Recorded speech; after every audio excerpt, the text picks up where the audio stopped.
الحمدللہ الحمدللہ نحمده ونستعینه ونستغفره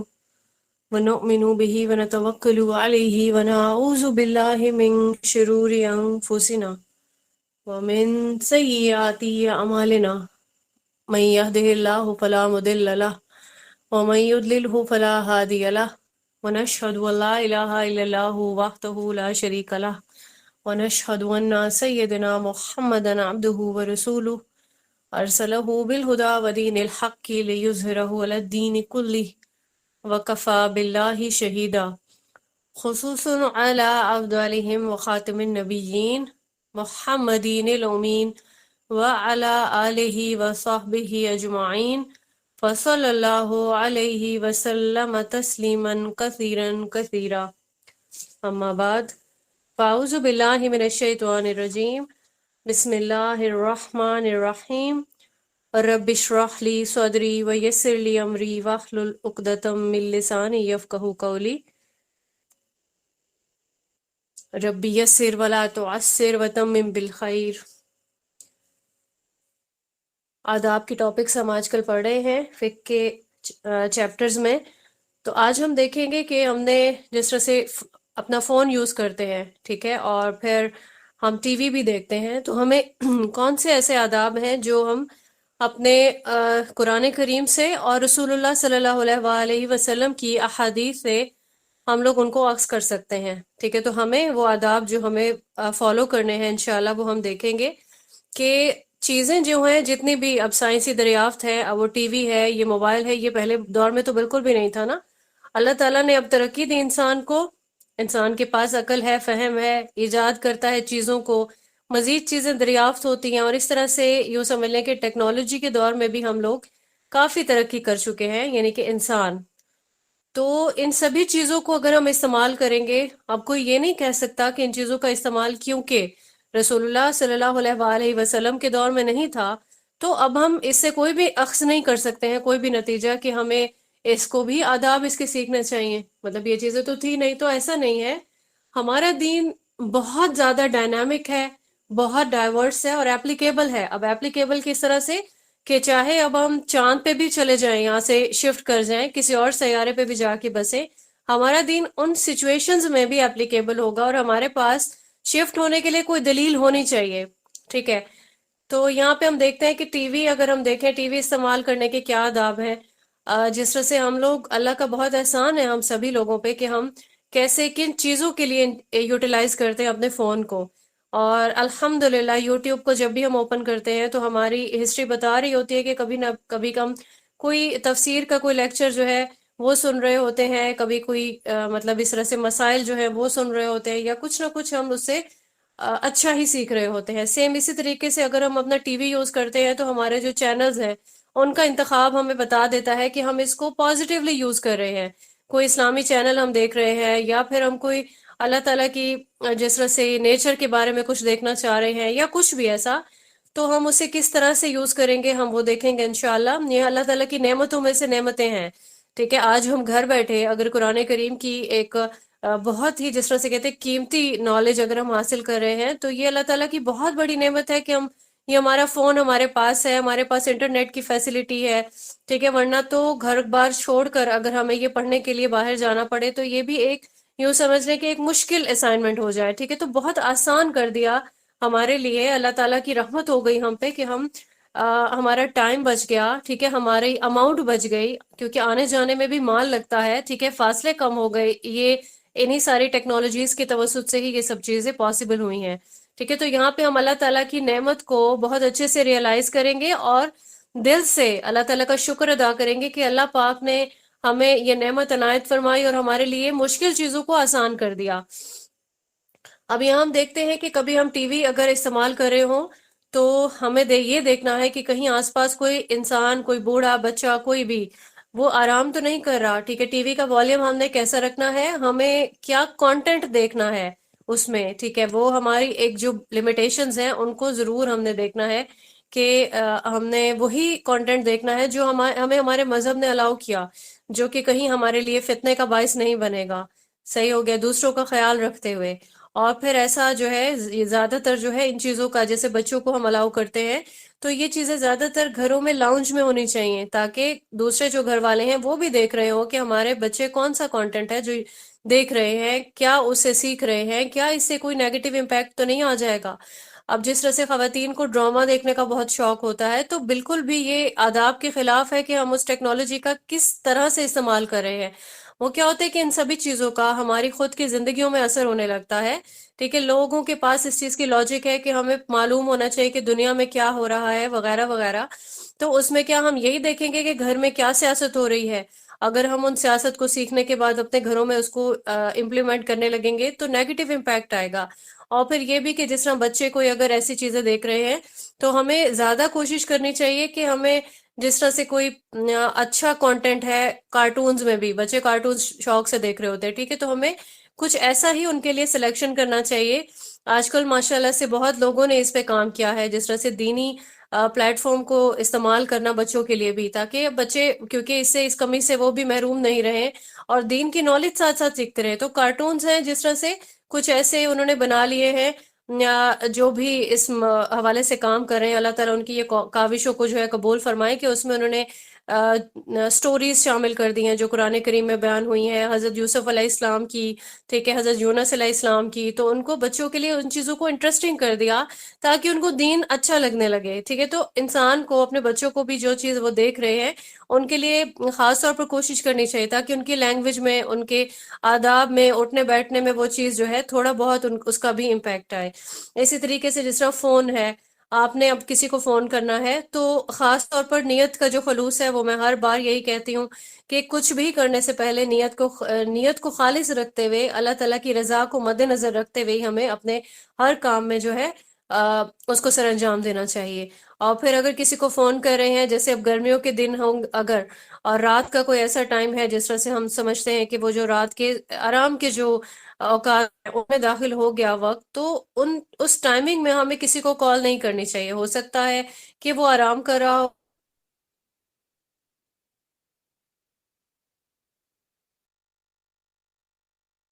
کی، تو یہ نامناسب اوقات ہیں، ان میں ہمیں رابطہ نہیں کرنا چاہیے۔ آج کل جس طرح سے اب فون میں میسیجز کا ایک ہمیں فیسلٹی ملی ہوئی ہے، تو ہم کسی کو ٹیکسٹ میسج کر کے یا وائس کر کے بھی معلوم کر سکتے ہیں کہ آپ کو جب بھی وقت ملے، آپ رابطہ کے لیے ہم سے جب بھی اویلیبل ہوں آپ بتا دیجئے، ٹھیک ہے۔ کیونکہ صحیح مسلم کی حدیث ہے ایک 162، اس کا ریفرنس نمبر ہے کہ مسلمان وہ ہے جس کی زبان سے، ہاتھ سے دوسرے مسلمان محفوظ رہے، ٹھیک ہے۔ تو ہمیں کیا کہے، ہر ایک چیز کا خیال رکھنا چاہیے۔ سیم اسی طریقے سے کوئی اگر بیمار ہے اور ہمیں نہیں پتہ، اور اس وقت پتہ چل گیا کہ اس کی طبیعت جو ہے وہ ٹھیک نہیں ہے، یا کوئی فون کیا اور پھر وہ مصروف تھا، تو کوشش یہی کرنی چاہیے کہ آپ اس ٹائم ان کو زیادہ ڈسٹرب نہیں کریں۔ اور پھر اس کے بعد جب بھی بات کرنے لگتے ہیں تو ہمیں فون پہ بھی، ویسے ملاقات میں بھی تو فون پہ بھی سلام سے ہی اپنی بات کا آغاز کرنا چاہیے۔ اگر کسی ان نون کو کال کر رہے ہیں، لائک ہمیں بہت جگہوں پہ ضرورت پڑ جاتی ہے کسی کا کانٹیکٹ لینے کے بعد، کوئی بھی سروسز ہم حاصل کرنا چاہتے ہیں تو اپنا تعارف کروا دینا چاہیے، ٹھیک ہے۔ اور ضرورت کی ہی بات کرنا جو ہے وہ بہتر ہوتا ہے، بلا ضرورت ایک جو لمبا طول دے دیتے ہیں ہم بات چیت کو، وہ نہیں کرنا چاہیے۔ ہم نے دیکھا سورہ بنی اسرائیل میں، اس وقت آپ کو آیت نمبر 26 اور 27 جو ہے وہ شیئر ہوگی انشاءاللہ، اس میں فضول خرچی کا ذکر ہے، ٹھیک ہے۔ تو فضول خرچی اللہ پاک نے کسی بھی چیز میں پسند نہیں کی ہے، چاہے وہ بات چیت کرنے میں ہو، چاہے وہ مال و دولت میں ہو، چاہے وہ کوئی جیسے خریداری ہے، تو یہ جو اسراف ہے، یہ سبھی چیزیں اللہ پاک کو یہ چیزیں پسند نہیں ہیں۔ تو اپنے جو بات ہے آپ نے وہ ٹو دی پوائنٹ رکھنی ہے، اور رابطہ کرنے والا جو ہے وہی اپنے جو بات چیت ہے، کیونکہ اس نے کانٹیکٹ کیا، وہ اپنی مکالمے کو خود ہی ختم کرے، ٹھیک ہے۔ اللہ حافظ کرنے سے پہلے اپنی بات پوری کر لے، اور اس کے بعد وہ اختتامیہ کرے اور سلام سے بات کا اختتام کر لے۔ اب ہم یہاں پہ دیکھ چکے کہ ہم نے فون کسی کو کیا تو کیا آداب ہم نے فالو کرنے ہیں۔ اس کے بعد ہم دیکھتے ہیں کہ فون سننے کے متعلق بھی کیا آداب ہو سکتے ہیں۔ اگر ہم نے کال اٹینڈ کی ہے، ٹھیک ہے، تو اس کے بعد ہم نے بھی اس کو سلام سے ہی آغاز کرنا ہے۔ ایسا کرتے ہیں ہم لوگ کہ کبھی کوئی ان نون کال آ گئی، صحیح، تو پھر بھی ہم نے اس چیز کے لیے بہت زیادہ کانشیس ہو جانا ہے، پہلے معلوم کر لینا ہے کیا ہمیں اس سے بات کرنی چاہیے، یہ ہماری جان پہچان کا ہے، اور اگر نہیں ہے تو اس نے کس سلسلے میں کال کی ہے، ٹھیک ہے۔ تو جو بھی فیمیلز ہیں خاص طور پر ان کے لیے سورہ احزاب کی آیت ہے، آیت نمبر 32، کہ لہجے کی جو مٹھاس ہے نا، اس سے بہت زیادہ اجتناب کرنا چاہیے۔ ایسا ہو سکتا ہے آپ کی بات کی نزاکت سے کوئی امپریس ہو جائے، ٹھیک ہے، تو اس چیز کا خاص خیال رکھنا ہے ہمیں کہ نزاکت سے بات نہیں کرنی۔ تھوڑا جیسے باہر کوئی آتا ہے، خاص طور پر اس وقت بھی ہم اس چیز کو دیکھتے ہیں کہ کوئی بھی ان نون ہے، ڈور ناک ہوا تو جو لہجہ ہے، اللہ تعالیٰ نے فیمیلز کو بہت پیاری آواز دی ہوتی ہے نا، سافٹنس ہوتی ہے، تو اس کو تھوڑا سا سخت کر لے، مطلب وہ بدتمیزی کے زمرے میں نہیں آئے، لیکن اس کو تھوڑا سا آپ نے اس طرح سے کر لیں کہ اگلے بندے کی آپ سے ایکسٹرا بات کرنے کی کوئی وہ اپنے دل میں گنجائش فیل نہیں کرے، ٹھیک ہے۔ اور پھر اس طرح سے ہوتا ہے کہ کسی سے ہم بات کرتے ہوئے ایسے ہی ہولڈ کروا لیتے ہیں کہ رکے ذرا، پہلے ہم اپنا کام کر لیں۔ یہ چیز بھی آپ کے خلاف ہے، آپ اس سے پہلے بات سن لیں جتنی بھی ضروری بات ہے، اور پھر فضول میں ہولڈ نہیں کروائیں۔ اور بچوں کو بھی منع کریں کہ وہ بھی آپ کے موبائل سے جیسے ہی بیل بجتی ہے تو بچوں کی عادت ہوتی ہے وہ فون سن لیں، ان کو یہ بتائیں کہ یہ آداب کے خلاف ہے، آپ نے موبائل پہ ایسے ہی کال اٹینڈ نہیں کر لینی ہوتی۔ ٹھیک ہو گیا۔ اب یہاں پہ ہم دیکھتے ہیں کہ جب ہم فون یوز کر رہے ہوتے ہیں تو سم ٹائمز ایسی ہم سن بھی رہے ہوتے ہیں، کچھ لوگوں نے ایسی ساؤنڈ، یہ جو بیل ہوتی ہے، رنگنگ ٹون جو ہوتی ہے، ایسی لگائی ہوئی ہوتی ہے کہ وہ کسی گانے کی وہ ہوتی ہے، مطلب ٹون، یا کچھ بھی ایسی ہوتی ہے جو بہت مطلب نازیبا کہہ سکتے ہیں اس کو، تو ایسی رنگنگ ٹون نہیں یوز کرنی چاہیے۔ ہم نے موبائل جب لے لیا تو ہمیں اب اس چیز کا آئیڈیا ہو گیا کہ ہم اس کو اللہ کی اطاعت کے کاموں میں یوز کریں گے تو ہمیں اس کا دگنا جو ہے وہ اجر ملے گا، صحیح ہے۔ تو اللہ کی نافرمانی کے کسی بھی کام میں استعمال نہیں کریں گے۔ اس کو ایکسپلین کرنا بہت زیادہ ضروری نہیں ہے، کیونکہ میں سمجھتی ہوں سبھی لوگوں کو پتا ہے کہ کبھی کوئی ہم نے ٹک ٹاک کے گانے شیئر نہیں کرنے ہوتے، ٹھیک ہے، اور ایسی کوئی برا کانٹینٹ اگر ہمیں ہماری خود کی آنکھوں کے بھی سامنے آ گیا، اللہ تعالیٰ سے توبہ کرتے ہوئے ہم اس کو ڈیلیٹ کر دیں گے، یا اس کو ہم کم سے کم آگے فارورڈ نہیں کریں گے۔ اسی طریقے سے کچھ بھی جیسے آج کل سٹیکرز میں اور چھوٹے چھوٹے جیسے کلپس ہوتے ہیں، ان میں یہ گانے اور اس طرح کی جو چیزیں ہوتی ہے، جسے ہمیں بالکل مغربی جو ایک چل پڑا ہے نا، ایک ٹرینڈ چل پڑا ہے کہ کچھ بھی کرتے ہیں، کبھی ٹرینڈز بنا رہے ہیں، کبھی کچھ کر رہے ہیں، تو یہ فضولیات میں آتے ہیں۔ نافرمانی کے جو خاص طور پر جو اللہ کے کام ہیں ان کے لیے خاص طور پر اجتناب کرنا چاہیے، اور جو فضولیات ہیں ان سے بھی پرہیز کرنا چاہیے۔ اور آج کل جس طرح سے دے دیے جاتے ہیں بچوں کو، موبائل کھیلنے کے لیے دے دیا جاتا ہے، اب وہ کھیلتے کھیلتے مائیں اپنے کام میں بزی ہو گئیں، وہ کبھی یوٹیوب پہ چلے گئے، انہوں نے کچھ بھی جو ہے اور کسی بھی اس پہ کانٹینٹ پہ کلک کر دیا، ٹھیک ہے، رینڈملی، کیونکہ سب چیزیں آ رہی ہوتی ہیں، تو اس کا خاص خیال رکھنا چاہیے۔ اور اگر آپ نے بچوں کو کبھی ایسا موبائل دیا بھی تو نظر رکھنی چاہیے، جیسے کسی بھی خاص کام کے لیے کبھی کوئی گوگل پہ کچھ دیکھنا ہے، انہوں نے کچھ بھی جیسے انٹرنیٹ پہ کوئی کانٹینٹ لینا ہے تو دیکھنا چاہیے، یا پھر خاص طور پر جو ہے ہم اس پہ اپنی پرائیویسی کی سیٹنگز لگا سکتے ہیں کہ یہ بچہ، اتنی ایج کے بچوں کے لیے ہی یہ والا جو کانٹینٹ ہے وہ یوز کیا جا سکے۔ آج کل ماشاءاللہ سے بہت زیادہ چیزیں جو ہے وہ آسان ہو گئی ہیں۔ اور پھر کسی اور کا موبائل اگر آپ کے سامنے پڑا ہوا ہے اور وہ اس پہ کسی کی کال آ جاتی ہے اور آپ اس کو جو ہے وہ خود ہی اٹھا لیتے ہیں کہ ٹھیک ہے میں اٹینڈ کر لوں، وہ انسان تو اویلیبل نہیں ہے، یہ بھی آداب کے خلاف ہے۔ اور پھر ایک اور چیز ہے کہ ہم کبھی کبھار خاص طور پر پارٹنر کے موبائل کو چیک کرنے میں ہم لوگ بہت زیادہ کانشیس ہوتے ہیں کہ ہم دیکھیں کہ ہسبینڈ کیا کر رہے ہیں، ٹھیک ہے، یا ہسبینڈ ہے تو وہ چیک کرتے ہیں کہ وائف کیا کر رہی ہے، تو یہ ساری چیزیں بھی آداب کے خلاف ہیں۔ پہلی بات تو یہ کہ کسی کے موبائل میں بھی اس کا جو بھی میسیجز ہیں یا کالز ہیں یا کوئی بھی ڈیٹا ہے اس کو دیکھنے کی بالکل ضرورت نہیں ہے، اس چیز سے خاص طور پر اجتناب کرنا چاہیے۔ اور یہ چیز ضرور سوچیں آپ، جس طرح سے خاص طور پر فیمیلز وائفس ہوتی ہیں تو وہ یہ سمجھتی ہیں کہ یہ چیز ہمارا حق ہے۔ آم، حق اس طرح سے نہیں ہے کہ آپ بھی اللہ تعالیٰ کے حضور جواب دہ ہیں، ٹھیک ہے، اور جو آپ کے ہسبینڈ ہیں وہ بھی اللہ کے حضور جواب دہ ہیں، تو فضول میں آپ نے کسی کا جو ہے راز، اگر خدا نخواستہ ایسا کچھ ہے بھی، تو آپ نے اس میں گھس کے اللہ تعالیٰ کی نافرمانی بھی کی، خود بھی سٹریس کا شکار ہوا ہے۔ ایسا ہی ہوتا ہے نا کہ انسان پھر خود ایسے سٹریس میں چلا جاتا ہے جو چیزیں وہ ایکسپیکٹ نہیں کر رہا ہوتا، تو وہ بھی ایک چیز سٹریس کا باعث بنتی ہے۔ اللہ تعالیٰ سے پناہ مانگنی چاہیے اور دعا ضرور کرنی چاہیے، ٹھیک ہے۔ ہمیں قرآن کریم میں ہمیشہ ہم نے دیکھا کہ دعاؤں سے ہی اپنے معاملات جو ہے وہ بہتر ہو جاتے ہیں، تو کچھ بھی کرتے ہوئے آپ نے اللہ تعالیٰ سے اپنی جو دعا کا ایک سہارا ہے وہ نہیں چھوڑنا۔ کبھی بھی موبائل جو ہے وہ ایسی جگہ پہ استعمال نہیں کرنا چاہیے جیسے کہ کبھی محفل میں آپ بیٹھے ہوئے ہیں اور آپ مسلسل آپ اپنا موبائل یوز کر رہے ہیں، یہ بھی آداب کے خلاف ہے۔ اور مساجد میں جس طرح سے دیکھتے ہیں، مساجد میں لوگ گئے اپنے موبائل کو سائلنٹ بھی نہیں کیا، ٹھیک ہے، اور پھر ایون کالز بھی اٹینڈ کرتے ہیں اور اونچی آواز سے بات کرتے ہیں۔ اونچی آواز سے بات بھی نہیں کرنی چاہیے۔ ہم نے دیکھا سورہ لقمان کی آیت نمبر 19 تھی، ٹھیک ہے، جس میں ہم نے یہ دیکھا کہ اونچی آواز کو گدھوں کی آواز سے تشبیہ دی گئی ہے، صحیح ہے۔ تو آواز کا جو ایک انٹینسٹی ہے وہ بھی زیادہ نہیں ہونی چاہیے، اس کا جو والیوم ہے یعنی کہ جو ہم اونچے بول رہے ہوتے ہیں اس کو بھی میڈیم رکھنا چاہیے۔ اور پھر ایک اور بھی ٹرینڈ چل پڑا ہے کہ ایپل یوز کرنا ہے موبائل، یا موبائل میں جو برانڈز ہیں ہم بس اسی کا ہی موبائل ہم یوز کریں گے، اس کے علاوہ ہم کوئی مطلب آئی فون ہی ہونا چاہیے، تو ایک ہم نے وہ بنا لیا، اپنا اسٹیٹس سمبل بنا لیا۔ اس سے بھی پرہیز کرنا چاہیے۔ آپ جو ہے اللہ پاک کا یہ دیکھیں کہ قرآن کریم میں ہم نے دیکھا اللہ پاک اترانے والوں کو پسند نہیں کرتے ہیں۔ پھر اگین سورہ لقمان کا ہی ریفرنس ہے، آیت نمبر 19 ہے، یہاں پہ دیکھیں کہ تکبر کے لیے جو بھی کام انسان کرے گا اللہ پاک اس کو پسند نہیں فرمائیں گے، اس چیز سے اجتناب کرنا چاہیے۔ اچھا ایک اور بھی چیز ہے کہ جو بڑے ہیں چھوٹے ہیں سبھی لوگوں کو ایک ہی چیز انہوں نے سیکھ لی کہ جب بھی فون اٹھانا ہے تو ہیلو کہنا ہے، تو ہم نے کبھی یہ ہمیں سوچنا چاہیے کہ یہ ہیلو کیا ہے نا، ٹھیک ہے۔ اکثر بڑے بوڑھے کچھ بھی کوئی بھی فون اٹھا رہے ہیں تو وہ سلام کی بجائے ہیلو کہتے ہیں، تو یہ چیز بھی مشابہت ہو گئی نا نان مسلم سے، تو ہمیں السلام علیکم ورحمۃ اللہ وبرکاتہ سے ہی اپنی کانورسیشن کا سٹارٹ کرنا چاہیے۔ پھر اس کے بعد ہم دیکھتے ہیں کہ صحیح بخاری کی ایک حدیث ہے 7042، یہ آپ کے ساتھ شیئر ہوگی۔ اس میں نا بہت ساری نصیحتیں ہیں جیسے، ٹھیک ہے، تو اس میں ایک نصیحت یہ بھی ہے کہ کسی کی بھی اجازت کے بغیر اس کی بات نہیں سننی چاہیے۔ جیسے ابھی ہم نے بات کی کہ کسی کے میسیجز ہم پڑھنے لگتے ہیں، ٹھیک ہے، تو کوئی حق نہیں ہے کہ کوئی بھی کسی کی ذاتیات میں بغیر اس کی اجازت کے داخل ہو جائے، صحیح ہو گیا؟ تو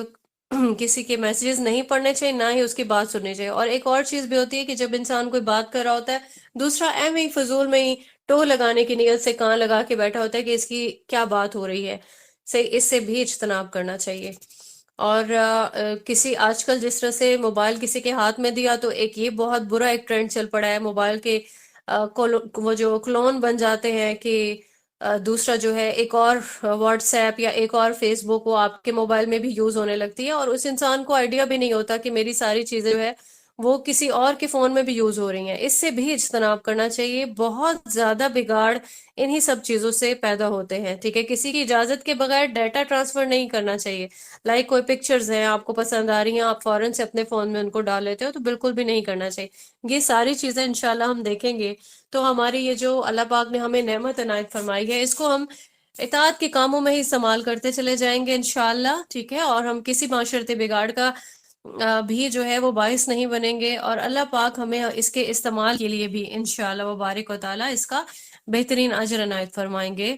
آمین ثم آمین۔ اب ہمارا اگلا ٹاپک ہے راستے کے آداب۔ ہم نے پہلے بھی کچھ نہ کچھ اس کے آداب دیکھے تھے کہ راستے میں جب ہم انسان چل رہا ہوتا ہے، ٹھیک ہے، گزر رہا ہوتا ہے، تو اس کے جو آداب مقرر کر دیے گئے شریعت میں ہمیں اس پہ لازماً عمل درآمد کرنا ہے۔ جب انفرادی طور پر ہم اپنی ذمہ داریوں کو قبول کریں گے، انہیں ہم پرفارم کریں گے اچھے سے، تو انشاءاللہ ہم بہت سارے جو بگاڑ ہیں ان سے بچ سکیں گے۔ ایک تو یہ کہ ہم نے حدیث ہے صحیح مسلم کی 153 جس میں یہ بیان کیا گیا ہے کہ کبھی راستے سے چلتے ہوئے اکثر ہم دیکھتے ہیں کہ تکلیف دہ کوئی بھی چیز راستے میں پڑی ہوتی ہے، یہ کوئی درخت کا تنا ہو سکتا ہے، ٹھیک ہے، ایسی چیز جو ہم ہٹا سکیں، یا کوئی پتھر ہو سکتا ہے، تو اس پہ ہمیں لازماً اس چیز کو ہٹا دینا چاہیے، اور اس کے پیچھے بھی ہماری نیت یہ ہونی چاہیے کہ ہمیں رسول اللہ صلی اللہ علیہ وآلہ وسلم کی طرف سے اس کا حکم ملا، ٹھیک ہے، کیونکہ اللہ پاک نے کہ جتنے بھی احادیث ہیں نا وہ بھی رسول اللہ صلی اللہ علیہ وآلہ وسلم اپنی طرف سے نہیں کہتے تھے، بلکہ وہ اللہ تعالیٰ کے احکام کو لیتے ہوئے، ٹھیک ہے، وہ ہم تک یہ چیزیں تبھی پہنچتی ہیں۔ تو ہم یہ دیکھیں گے کہ یہ مسلمان جو ہے وہ اپنے دل میں اس چیز کا اعتقاد رکھتا ہے کہ مجھے میرے ان تمام امور میں ثواب ملے گا انشاءاللہ، ٹھیک ہے۔ تو کوئی دوسرے مسلمان کے لیے یہ ساری چیزیں اذیت کا باعث بن سکتی ہیں، جیسے کہ کوئی پتھر ہو سکتا ہے، اور کچھ لوگ راستے میں ایسی گندگی ڈال دیتے ہیں، یا کوئی شیشے کے ٹکڑے ہوتے ہیں جو پاؤں میں کسی کے چبھ سکتے ہیں، ٹھیک ہے، کوئی کیلے کے چھلکے ہو سکتے ہیں جیسے کوئی پھسل سکتا ہے، ٹھیک ہے۔ تو کوئی بھی ایسی چیز جو اذیت پہنچا سکتی ہے ہمیں، ہمارے مائنڈ میں آئے کہ یہ چیز راستے میں نہیں ہونی چاہیے، ہم اس کو اگر ہٹا دیں گے یہی سوچ کے کہ دوسرے کے لیے یہ تکلیف دہ ہو سکتا ہے، تو ہمیں انشاءاللہ اس کا بہت اجر و ثواب اللہ تعالیٰ کی طرف سے ملے گا۔ اور پھر ہم نے یہ دیکھنا ہے کہ راستوں میں آتے جاتے کوئی اگر مرد ہے یا عورت ہے، ٹھیک ہے، دونوں کو ہی اللہ پاک نے سورہ نور کی آیت ہے آیت نمبر 30، نگاہیں نیچی رکھنے کا اللہ پاک نے ہمیں حکم دیا ہے۔ کہیں بھی ہم راستوں سے گزر رہے ہیں نگاہیں نیچی رکھتے ہوئے ہم نے گزرنا ہے، اور پھر اس کے بعد بخاری کی ایک حدیث ہے 2465، اس میں بھی یہ چیز بیان ہوئی ہے، ٹھیک ہے، یہ بھی راستے میں آنے جانے کے یہ آداب ہیں۔ اب یہ راستہ صرف ایسا نہیں کہ آپ پیدل چل رہے ہیں، اگر آپ گاڑی میں بھی ہیں، کسی بائک پہ بھی ہیں، ٹھیک ہے، تب بھی آپ اس کو روک کے آپ راستے سے کوئی بھی چیز ہٹا سکتے ہیں، تب بھی آپ کو اپنی نگاہیں نیچی رکھنی ہے، ٹھیک ہے۔ یہ سارے چیزیں کیونکہ نگاہوں کی جو ایک نگاہوں کی حفاظت ہے، ٹھیک ہے، یہ حلال چیزوں میں آتا ہے، اور کسی پہ جان بوجھ کر نظر ڈالنا اس طرح یہ سارا حرام میں آتا ہے۔ کوئی بھی اگر نامحرم کے لیے اس طرح کی نظر رکھتا ہے تو یہ چیز حیا میں داخل ہے۔ انسان کو حیا کا جو دامن ہے اس کو کسی بھی جگہ پر چھوڑنا نہیں ہے، ٹھیک ہے۔ اور پھر اس کے بعد اگر آپ کو راستے میں کبھی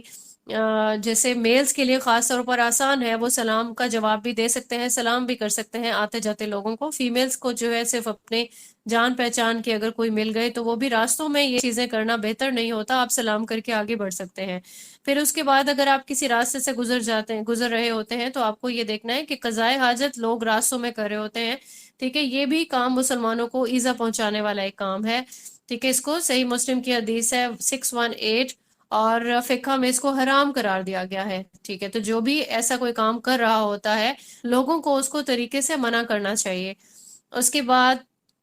کوئی بھی جس طرح دیکھتے ہیں کہ عورتوں کا پیچھا کرتے ہیں لوگ، ٹھیک ہے، نظروں کی حفاظت کے ساتھ ساتھ ان ساری چیزوں کا اسے بھی گریز کرنا چاہیے، اور کوئی اگر ایسا کر رہا ہے تو اس کو بھی ہم یہ چیز کنوے کر سکتے ہیں کہ ہماری شریعت میں اس چیز کو منع کیا گیا ہے، اور کسی کا مذاق نہیں اڑانا چاہیے، ٹھیک ہے۔ نیکی کا جو کام ہے وہ یہ نہیں ہے کہ صرف آپ اپنے آپ کو بچا لیں، نیکی یہ بھی ہے کہ کسی کو بھی برائی میں مبتلا دیکھیں گے تو اس کو اس کام سے روک لیں گے۔ سورہ آل عمران کی آیت ہے 1110، یہ آپ کے ساتھ شیئر ہوگی انشاءاللہ۔ اگر کبھی راستے میں آپ کو کوئی مل جاتا ہے اور وہ آپ کو لگتا ہے کہ یہ بھٹکا ہوا ہے یا راستہ پوچھ رہا ہے تو اس کو صحیح راستہ بتانا چاہیے۔ یہ بھی آداب کی بالکل جو ہے وہ آداب میں سے ہے، ٹھیک ہے، کیونکہ ترمذی کی حدیث ہے 2726، اس میں یہ چیز بیان کی گئی ہے کہ کوئی اگر اپنی منزل جو ہے وہ بھول گیا، اس کو منزل تک پہنچا سکتے ہیں، اندھا ہے کوئی، ٹھیک ہے، اس کو راستہ دکھا سکتے ہیں، روڈ کراس اگر کوئی کرنا چاہتا ہے اور وہ اندھا ہے یا نہیں دیکھ سکتا یا معذور ہے، آپ اس کو بھی جو ہے روڈ کراس کرا سکتے ہیں۔ یہ تمام چیزیں راستے کے آداب میں آتی ہیں۔ اس کے بعد ایک اور چیز ہے، ابو داؤد کی حدیث ہے 5272، جس طرح سے عورتیں اور مرد گزرنے کا ایک ہی راستہ ہے تو عورتوں کے لیے یہ کوشش ہونی چاہیے ان کی کہ وہ مردوں سے ٹکرانے سے بچے تو وہ کنارے کنارے پہ چلیں، ٹھیک ہے، اپنے راستے کا انتخاب ایسے کریں کہ وہ بالکل ایک سائڈ پہ چلیں۔ رات کے جیسے لباس میں کچھ لوگ باہر گھومنا پھرنا شروع کر دیتے ہیں، ٹھیک ہے، یہ چیز بھی آداب کے خلاف ہے۔ راستوں میں کھانا پینا جو ہے وہ بھی آداب کے خلاف ہے، صحیح ہے۔ اور پھر اس کے بعد ترمذی کی ایک حدیث ہے، یہ میں نے شیئر نہیں کی ہے، ٹھیک ہے۔ تو یہاں پہ یہ ہے کہ کوئی اگر کسی کو ضرورت پڑ جاتی ہے، کوئی مظلوم آپ کو مل جاتا ہے، اس کی مدد کرنا بھی واجب ہے کہ کوئی بھائی ہے اور وہ راستے میں ہے یا سفر میں ہے، اس کی بھی مدد آپ کو ضرور کر لینی چاہیے۔ اور اس کے بعد ہے کہ جس طرح سے قوانین بھی ہوتے ہیں نا، سم ٹائمز ہمیں منع کیا جاتا ہے کہ اس راستے کو آپ نے گزرگاہ نہیں بنانا، تو وہ راستہ بند ہوتا ہے، لیکن ہم ڈیلیبریٹلی ہم کوشش کرتے ہیں نہیں یہ شارٹ کٹ ہے تو ہم یہاں سے گزر جاتے ہیں، تو قوانین کی مخالفت کرنا بھی جو ہے وہ آداب کے بہت خلاف ہے۔ اللہ تعالیٰ کی طرف سے ان سب چیزوں کے سے جو ہے منع فرمایا گیا ہے۔ جیسے کہ کچھ لوگ ہوتے ہیں کہ وہ ٹریفک کے جو قوانین ہیں ان کو بھی فالو نہیں کر رہے ہوتے، کہیں لکھا ہوتا ہے یہاں پہ پارکنگ نہیں کرنا تو وہاں پہ پارکنگ کر دیتے ہیں۔ روٹین میں دیکھنے میں آتا ہے کہ جس طرح کسی جگہ پہ لکھا ہوا ہے یہاں پہ آپ نے بائک نہیں کھڑی کرنی، اور ہم دیکھ رہے ہوتے ہیں وہاں بائک کھڑی ہوتی ہے۔ تو یہ چیزیں ہم انڈیویجولی اگر ہم فالو کرنے لگیں گے، انشاءاللہ ایک دن آئے گا کہ ہمارے سارے جتنے بھی لوگ ہیں، اللہ تعالیٰ سبھی لوگوں کو اس کی توفیق عنایت فرمائے کہ وہ ان سارے آداب کا خیال رکھیں۔ لوگوں کو تنگی ہوتی ہے، اس چیز کا خیال رکھنا ہوتا ہے، ٹھیک ہے۔ تو جب بھی کبھی کوئی لاز بنائے جاتے ہیں وہ انڈیویجول جو ہے کسی ایک کو دیکھتے ہوئے نہیں بنائے جاتے، بلکہ اجتماعی طور پر جو لوگ ہیں ان کے فائدے کے لیے بنائے جاتے ہیں۔ کبھی کسی حصے میں باڑ لگا کے کسی جگہ سے روکا جاتا ہے تو لوگ کیا کرتے ہیں، اس کو باڑ کو کاٹ لیتے ہیں، ٹھیک ہے، یا اس پہ زبردستی وہاں سے گزر کے ایسا ایک شگاف پیدا کر لیتے ہیں کہ وہ راستہ ہی بن جاتی ہے۔ پھر جو باقی کے لوگ ہیں وہ بھی اپنا فرض سمجھتے ہیں کہ ٹھیک ہے یہ زیادہ شارٹ کٹ پڑ رہا ہے تو ہمیں یہاں سے گزر ہی جانا چاہیے، تو یہ چیز بھی بہت زیادہ ایٹیکیٹس کے اگینسٹ ہے۔ اور پھر اس کے بعد کیا ہوتا ہے، اب جس طرح سے لوگ کیا کرتے ہیں کہ کچھ دوست آپس میں مل گئے، ٹھیک ہے، تو گھروں سے باہر جو گزرگاہیں ہیں وہیں پہ اکٹھے ہو گئی، وہیں مجلس لگا کے بیٹھ گئے۔ اب گزرنے والوں کے لیے یہ چیز تکلیف دہ ہوتی ہے، ٹھیک ہے، ایک اگر کوئی محلہ ہے، کوئی گلی ہے، کوئی روڈ ہے، وہاں پہ صرف چند ہی لوگوں نے تھوڑی گزرنا ہوتا ہے، وہاں سے خواتین بھی گزرگاہ ہو سکتی ہے، وہاں سے مرد بھی گزر سکتے ہیں۔ کچھ لوگوں کی عادت ہوتی ہے کہ وہ بیچ روڈ کے ٹھیلے بھی لگا دیتے ہیں، ٹھیک ہے۔ اب کیا ہوتا ہے، پیدل چلنے والوں کو بھی تکلیف ہو رہی ہوتی ہے، کوئی اگر سواری پہ ہے اس کو بھی تکلیف ہو رہی ہوتی ہے، تو ان سبھی چیزوں سے بہت پرہیز کرنا چاہیے۔ اور حتی الامکان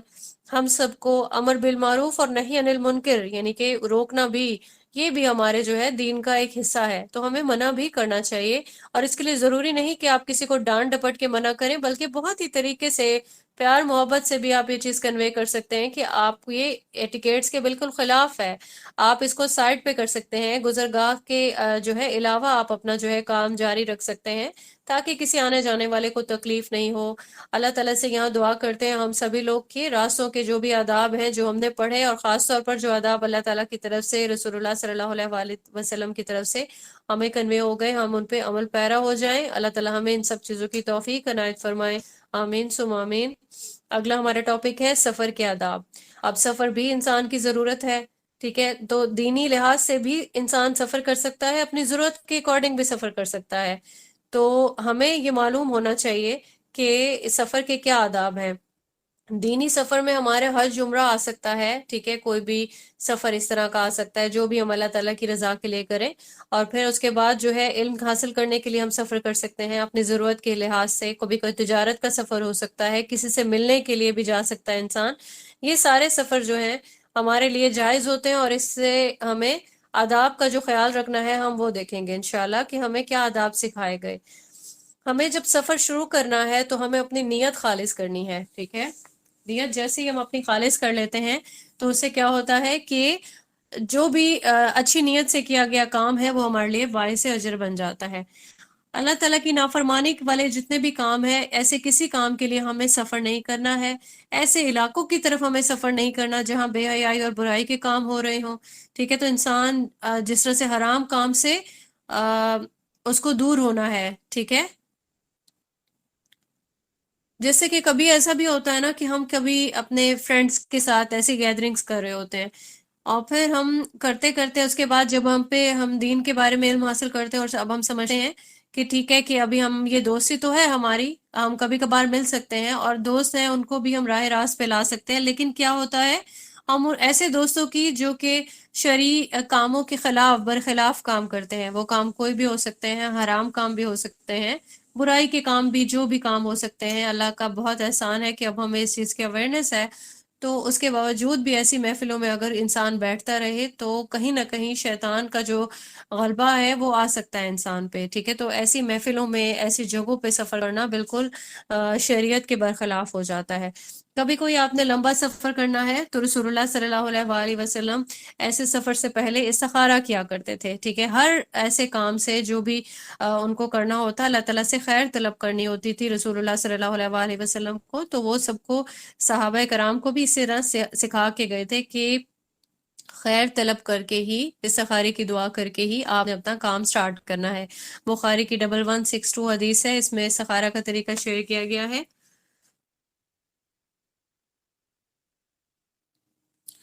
اس کے بعد ہم دیکھتے ہیں کہ مشورہ، اگر کبھی آپ نے کوئی سفر کرنا ہے، آپ نے اپنے بڑوں سے یا جو بھی لائل انسان ہوں گے، عقل مند انسان ہے، خاص طور پر عقل مند سے ہی مشورہ لینا ہوتا ہے، ٹھیک ہے۔ تو انسان مشورہ بھی لے سکتا ہے۔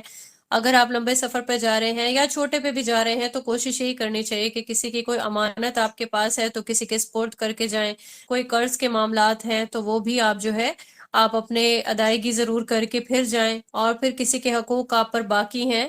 کیونکہ ایسا ہو سکتا ہے کہ خطرات جو ہے سفر میں زیادہ ہوتے ہیں، کیونکہ سفر کی مشقت زیادہ ہے، تو حقوق کی جو ادائیگی ہے اگر وہ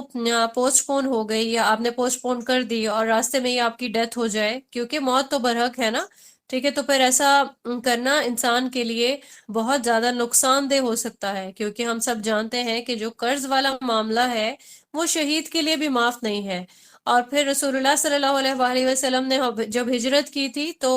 حضرت علی رضی اللہ تعالیٰ عنہ کو پیچھے چھوڑ گئے تھے نا، سورہ نساء کی آیت نمبر 158، کہ آپ نے کیا کرنا ہے، جتنی بھی امانتیں باقی ہیں وہ سب کو ان کے سپورٹ کر کے پھر آپ نے واپس ہم سے ملنا ہے. ٹھیک ہو گیا؟ یہ چیز ہمیں اپنے مائنڈ میں رکھی ہے انشاءاللہ. اور پھر اب جس طرح سے والدین ہیں، اب فیمیلز ہیں تو ان کے اگر وہ شادی شدہ ہیں تو وہ شوہر ہے، اجازت لازمی ہونی چاہیے. اور پھر اس کے بعد والدین، اگر کوئی بچی ان میرڈ ہیں تو وہ والدین سے اجازت لیں گی. کوئی بھی اگر ایسا کام کرنا ہے، اب لمبے سفر پہ تو عورت اپنے محرم کے بغیر جا بھی نہیں سکتی ہے نا، تو ضرورت کے طور پر جب سفر کرنا ہوگا تو والدین کی اس میں اجازت ضرور شامل ہونی چاہیے. اور پھر وصیت کے جو ایک معاملات ہیں، ہم سب جانتے ہیں کہ وصیت کے معاملات جو ہے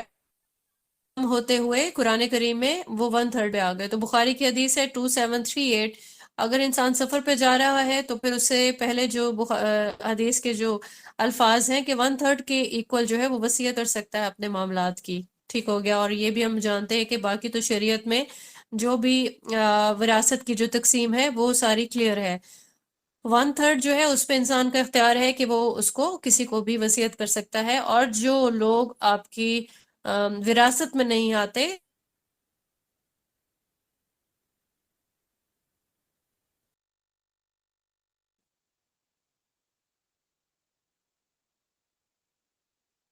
کے جا رہا ہے، جو آپ پہ ڈیپینڈ کرتے ہیں، لائک آپ کے والدین ہیں، آپ کی اولاد ہے، تو ان کا انتظام بھی ضرور کر کے جانا چاہیے، تاکہ ایسا نہ ہو کہ آپ گئے اور پیچھے وہ دوسروں کے لیے محتاج ہو جائیں کہ ہمارا یہ کام نہیں ہے یا ہمارے پاس اماؤنٹ نہیں ہے اس طرح سے کہ ہم اپنا کوئی سرکل چلا سکیں وغیرہ وغیرہ.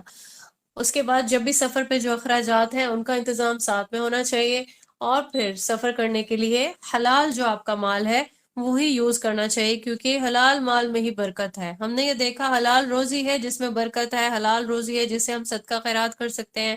حلال مال ہے جس کے ذریعے سے ہم اپنے سفر پہ جو ہے اخراجات سفر کے پورے کر سکتے ہیں. اور پھر حرام جس کی روزی ہوگی اس سے اس کی دعائیں اللہ پاک کیونکہ قبول نہیں فرماتے ہیں. ضرورت کا خرچ ساتھ ہونا چاہیے. ہم نے یہاں پہ یہ دیکھا تھا، قرآن کریم میں بھی ہم نے دیکھا کہ زیادہ راہ ساتھ ہو، زیادہ راہ ساتھ ہو. ایسا نہیں ہو کہ آپ سوچیں نہیں میں نے اللہ پہ توکل کیا اور میں نے سفر کر لیا، اللہ تعالیٰ میرا بندوبست کریں گے، اور خود جو ہے کوئی ارینجمنٹ آپ نے نہیں کیا. تو اللہ پہ توکل کرنے سے بھی پہلے اللہ کا یہ حکم ہے کہ آپ نے گھوڑا پہلے باندھنا ہے پھر توکل کرنی ہے نا. ٹھیک ہے؟ تو اپنا جو ہے انتظام آپ نے پورا کرنا ہے پھر توکل کرنی ہے. اب یہ بھی دیکھا گیا، اب ہم نے قرآن کریم میں دیکھا تھا کہ لوگ زیادہ راہ کے بغیر ایون حج کا سفر کرتے، اور پھر کیا ہوتا، جب توشہ ختم ہو جاتا، جو بھی ان کے پاس وقتی طور پر جو سہارا ہوتا، اس کے بعد وہ پھر بھیک مانگنا شروع کر دیتے. تو یہ چیز بالکل ناپسندیدگی میں آتی ہے. سفر میں انسان کو خاص طور پر سرمایہ کی ضرورت ہوتی ہے. ٹھیک ہے؟ کیونکہ راستہ ہے، کوئی بھی چیز جو ہے وہ آپ کو ضرورت پڑ سکتی ہے، تو مناسب خرچ آپ کے پاس ضرور ہونا چاہیے. اس کے بعد آتا ہے کسی بھی مرد کے لیے اگر اس کی ایک سے زیادہ بیویاں ہیں تو وہ ان کے بیچ میں قرعہ اندازی ڈالے. ٹھیک ہے؟ قرعہ اندازی ڈالنے سے کیا ہوگا، عدل والا ایک معاملہ ہو جائے گا کہ کون سی بیوی ساتھ میں جائے. بخاری کی حدیث 2879 ہے جس میں اما عائشہ کے حصے میں قرعہ آ گیا تھا، تو اس لیے وہ سفر پہ وہ ساتھ گئی تھی. ٹھیک ہے؟ تو یہ چیز بھی ہماری سنت سے، کیونکہ رسول اللہ صلی اللہ علیہ وآلہ وسلم کی سنت سے ثابت ہے، تو ہمارے لیے یہ چیز بھی ایک ایگزامپل ہے. اس کے بعد یہ ہے کہ سفر کرنے کے دوران بھی جس طرح انسان اپنی کمپنی اچھی رکھتا ہے، تو سفر کے دوران بھی ساتھی آپ کے اچھے ہونے چاہیے. رسول اللہ صلی اللہ علیہ وآلہ وسلم نے اکیلے سفر کرنے سے منع فرمایا ہے. بخاری کی حدیث 2998 ہے. سفر میں معاملات مشکل آپ پیش آ سکتے ہیں، موسم ہے، ٹھیک ہے، اور اس کے بعد راستے کی کوئی مشکلات ہو سکتی ہیں، گاڑی بھی خراب ہو سکتی ہے، تو کوئی بھی چیز. اب شیطان جو ہے اکیلے انسان کے ساتھ زیادہ جو ہے وہ وار کرنے کے قابل ہوتا ہے، اور اگر اچھی کمپنی ہے، اچھے نیک ساتھی ہیں، تو شیطان بھی جو ہے وہ مشکل سے ہی وسوسہ اندیزی کرے گا. ابو داؤد کی حدیث ہے 2609، یہ آپ کے ساتھ شیئر ہوگی انشاءاللہ. اچھے جو کمپنی ہے اس میں obviously ان کے اخلاق اور کردار کیونکہ اچھے ہوں گے، ٹھیک ہے، تو انسان جو ہے پھر نافرمانی کے کاموں سے یا کسی بھی مشکل سے انسان بچ سکتا ہے. اب اگر زیادہ لوگ سفر کر رہے ہیں تو وہ بیچ میں اپنا ایک امیر بھی منتخب کر سکتے ہیں. لائک آپ جیسے سفر میں کوئی جا رہا ہے، کنٹریبیوشن ہے یا کوئی معاملات ہے، تو کوئی بھی امیر منتخب اگر کر لیا جائے جو کہ شریعت کے اکارڈنگ چلتا ہو، ٹھیک ہے، دین سے واقف ہو، اور وہ عقل والا انسان ہو. یہ بھی اسلام کی طرف سے ایک بہت بڑا ادب ہے یہ. اس کے بعد یہ کہ ہم جانتے ہیں کہ امیر اگر ہے اور آپ نے اس کو امیر بنا لیا، صحیح ہے، منتخب کر لیا، پھر اس کی اطاعت بھی کرنی ہوگی۔ اور اطاعت کے معاملے میں ہمیں یہ چیز بہت کلیئر ہونی چاہیے کہ کوئی بھی اللہ کی نافرمانی والا کام جو ہے وہ اطاعت کے زمرے میں نہیں آتا ہے۔ اطاعت والے زمرے میں اور شرعی احکام میں اگر کوئی امیر جو ہے آپ کو کوئی حکم دیتا ہے، صرف وہی کام آپ پہ کرنا واجب ہے، وہی کام لازم ہے۔ اس کے بعد یہ ہے کہ مشاورات والی ایک جو ہم نے ابھی دیکھا سورہ آل عمران کی 159 آیت ہے، یہ آپ کے ساتھ شیئر ہوگی انشاءاللہ۔ اس کے علاوہ ہم نے ایک جو عورت کے لیے ہم نے ابھی بات کی کہ وہ محرم کے بغیر سفر نہیں کر سکتی، 1088 حدیث ہے، ٹھیک ہے، تو یہ آپ کے ساتھ انشاءاللہ شیئر ہوگی۔ اب یہاں پہ محرم میں دیکھیں کہ ہمارے پاس یہی رشتے ہیں نا، کہ جو کوئی باپ ہے، باپ، بھائی، آپ کا بیٹا ہو سکتا ہے، رضائی بھائی بھی ہو سکتا ہے۔ اگر کوئی عورت یہ سمجھتی ہے کہ ٹھیک ہے میرا جو پھوپھی زاد ہے یہ بھی تو میری فیملی ہے، یا بہنوئی ہے، یا دیور ہے، یا جیٹھ ہے، ٹھیک ہے، تو یہ شرعی حکم ہے کہ یہ آپ کے محرم نہیں ہے، ان کے ساتھ سفر کرنے کی کسی بھی خاتون کو اجازت نہیں ہے۔ ہرگز کوئی ایسا کام نہیں کرے، اللہ تعالیٰ کی نافرمانی کا سبب بنتی ہے یہ چیز۔ ایک اور چیز ہم دیکھتے ہیں، صحیح بخاری کی حدیث ہے 2949، جس میں ہمیں پتہ چلتا ہے کہ رسول اللہ صلی اللہ علیہ وآلہ وسلم جمعرات کے دن کا انتخاب کرتے تھے، مطلب ہارڈلی ہی کسی اور دن سفر جو ہے وہ شروع کرتے۔ کوشش یہی ہوتی ہے آپ صلی اللہ علیہ وآلہ وسلم کے کہ وہ تھرسڈے کو اپنا سفر شروع کریں۔ سفر کا آغاز صبح کے وقت شروع کرتے ہیں۔ اب یہاں پہ صبح کے وقت کا جو ذکر ہے وہ اس لیے کیونکہ آسانی ہو جاتی ہے، اور پھر خیر و برکت کا جو معاملہ ہے وہ بھی ترمذی کی 1212 حدیث میں یہ چیز شیئر کی گئی ہے۔ اس کے بعد جو ہے سفر کے لیے استطاعت کے مطابق اپنے ذریعہ جو ہے وہ اختیار کرنا چاہیے، ٹھیک ہے۔ جیسے کہ اب ایسا نہیں کہ ہماری افورڈیبلٹی نہیں آ رہی پھر بھی ہم نے گاڑی میں ہی سفر کرنا ہے، ہم گاڑی رینٹ پہ لیں گے اور ہم جائیں گے۔ جو آپ کی استطاعت ہے اس کے اکارڈنگ آپ طریقہ اختیار کریں، گھر والوں سے اور دوستوں سے مل کر جائیں۔ وہی والی چیز ہے کہ آپ کو اس چیز کا آئیڈیا نہیں ہوتا، سفر میں مشقت زیادہ ہوتی ہے، حادثات پیش آتے ہیں، ٹھیک ہے، تو الوداعی ملاقات کرنا جو ہے وہ بھی ثابت ہے۔ ابن ماجہ کی حدیث ہے 2825، جس کی ٹرانسلیشن دعا کی یہ ہے کہ میں تمہیں اس اللہ کے سپورٹ کرتا ہوں کہ جس کی سپورٹ کی ہوئی چیزیں ضائع نہیں ہوتی ہیں، ٹھیک ہے۔ اور اگر کوئی مسافر جو الوداع ہو رہا ہے، ٹھیک ہے، تو اس کو آپ الوداع کر رہے ہیں تو آپ کیا دعا کریں گے؟ ترمذی کی 3443 میں آتا ہے، میں تمہارے دین، تمہاری امانت اور تمہارے آخری عمل کو اللہ تعالیٰ کے سپورٹ کرتا ہوں یا کرتی ہوں۔ اور گھر سے نکلنے کی دعا ہم جانتے ہیں، بسم اللہ توکلت علی اللہ ولا حول ولا قوت الا باللہ، اللہ تعالیٰ کے نام سے سفر شروع کرتا ہوں یا کرتی ہوں، اسی پر میں نے توکل کیا ہے اور اس کے سوا کسی کو ہٹانے اور کام کرانے کی طاقت نہیں ہے۔ پھر اس کے بعد جب ہم سواری پر سفر کر رہے ہوتے ہیں اس کی دعا بھی ہمیں یاد ہونی چاہیے، بچوں کو بھی سکھایا کریں، سبحان اللہ سخر لنا ھذا وما كنا له مقرنین وَإِنَّا إِلَىٰ رَبِّنَا لَمُنْقَلِبُونَ، پاک ہے وہ ذات جس نے اس کو ہمارے لیے تابع کیا اور ہم خود اس کو تابع کرنے والے نہ تھے، اور بلا شبہ ہم اپنے رب کی طرف واپس لے جانے والے ہیں۔ ابو داؤد کی حدیث ہے 2602 اور ترمذی کی 3447 ہے، یہ دعا جو ہے شیئر کی گئی ہے۔ اس کے بعد یہ ہے کہ جب سواری چل پڑتے تو رسول اللہ صلی اللہ علیہ وآلہ وسلم اللہ تعالیٰ سے یہ دعا کیا کرتے تھے جو صحیح مسلم کی 3275 میں درج ہے، جس کی ٹرانسلیشن ہے، اللہ ہم تجھ سے اپنے سفر میں نیکی اور تقوی کا اور ایسے عمل کا جسے تو پسند کرتا ہے سوال کرتے ہیں۔ اے اللہ اس سفر کو ہم پہ آسان کر دے اور اس کی دوری کو لپیٹ دے۔ اے اللہ تو ہی سفر میں ہمارا ساتھی ہے اور گھر والوں کا نگران۔ اے اللہ سفر کی سختی، برے مناظر سے اور واپسی پر مال اور گھر میں بری تبدیلی سے میں تیری پناہ مانگتا ہوں۔ انسان کا یہ توکل ہونا چاہیے اللہ تعالیٰ پر کہ اس طرح سے یہ دعا اگر وہ کر کے اپنے گھر سے نکلے گا، سفر پہ روانہ ہوگا، تو انشاءاللہ وبارک و تعالیٰ اس کو اللہ تعالیٰ اپنی حفظ و امان میں رکھیں گے، پیچھے گھر والوں کی بھی پورے محافظ جو ہیں وہ اللہ تعالیٰ خود بنیں گے انشاءاللہ وبارک و تعالیٰ۔ تو یہ دعا ضرور جو ہے اس کی ایٹ لیسٹ ٹرانسلیشن تو ضرور انسان کو یاد ہونی چاہیے۔ تو آپ لوگوں کی یہ اسائنمنٹ ہے، انشاءاللہ صحیح مسلم کی یہ حدیث بھی شیئر ہوگی، آپ نے اس کی ٹرانسلیشن پہلے تو یاد کرنی ہے، پھر اس کے بعد جب بھی استطاعت ہو، جب بھی آپ کے لیے ایزی ہو، اس کو حفظ کر لیجئے۔ پھر اس کے بعد ہم دیکھتے ہیں کہ بلندی کی طرف جب چڑھیں تو تکبیر کہنی چاہیے، اللہ اکبر، نیچے کی طرف اتریں تو پھر تسبیح کہیں۔ صحیح بخاری کی 2993 حدیث ہے، یہ آپ کے ساتھ شیئر ہوگی انشاءاللہ۔ پھر اس کے بعد یہ ہے کہ سفر کے دوران جس طرح سے مسافر آپس میں ایک دوسرے کے ساتھ تعاون کریں اچھے کاموں میں۔ اب حج کے دوران بھی ہم دیکھتے ہیں، ٹھیک ہے، تو بہت اچھا ہوتا ہے کہ آپ وہاں پہ کبھی کسی کی ضرورت پوری کر دیں وہاں پہ، یا کسی اچھے دینی سفر میں جا رہے ہوتے ہیں یا روٹین کے سفر میں بھی جا رہے ہوتے ہیں، آپ دیکھتے ہیں آپ کے پاس کھانا زیادہ ہے، ٹھیک ہے، تو پھر آپ اس کو شیئر کر سکتے ہیں، کوئی بھی تعاون کر سکتے ہیں۔ آپ کو یہ نہیں دیکھنا کہ وہ امیر ہے یا غریب ہے، ٹھیک ہے، یا طاقتور ہے، آپ کو بس تعاون کرنا ہے اور دوسرے کے لیے آسانیاں کرنی ہے۔ صحیح مسلم کی 4517 آپ کے ساتھ شیئر کی جائے گی انشاءاللہ۔ اس میں دیکھیں کہ سواری کی بھی آ جاتی ہے تعاون، بستر کے حوالے سے ہو سکتا ہے، کھانے پینے کوئی بھی حوالہ ہو سکتا ہے، تو تعاون جو ہے وہ ضرور کرنا چاہیے۔ اس کے بعد ہم دیکھتے ہیں صحیح مسلم کی حدیث ہے 4959 اور 1565۔ یہاں پہ دیکھیں آرام کے لیے بھی رسول اللہ صلی اللہ علیہ وآلہ وسلم نے طریقہ کار بتا دیا کہ اگر لمبا سفر ہے بیچ میں آرام کرنا چاہیے۔ اب دیکھیں کہ کتنا زیادہ ہمارا دین ڈائیورس ہے، کتنا زیادہ ہمیں جو ہے اس چیز کا آئیڈیا ہوتا ہے کہ واقعی ایسا ہی ہے کہ جب سفر کے دوران کوئی انسان آرام نہیں کرتا یا اسے نیند پوری نہیں لی ہوئی ہوتی تو بہت سارے ایکسیڈنٹس ایسے ہی ہو جاتے ہیں نا، کہ نیند آ رہی تھی ڈرائیور کو، یعنی کہ ڈرائیور ہمارے گھر میں سے بھی کوئی ہو سکتا ہے، کوئی بھی جو گاڑی ڈرائیو کرے اس کو ڈرائیور کہتے ہیں، تو ڈرائیور کو اگر نیند آ رہی تھی تو پھر ایکسیڈنٹ ہو گیا، ٹھیک ہے، اس نے آرام نہیں کیا ہوا تھا یا کچھ کو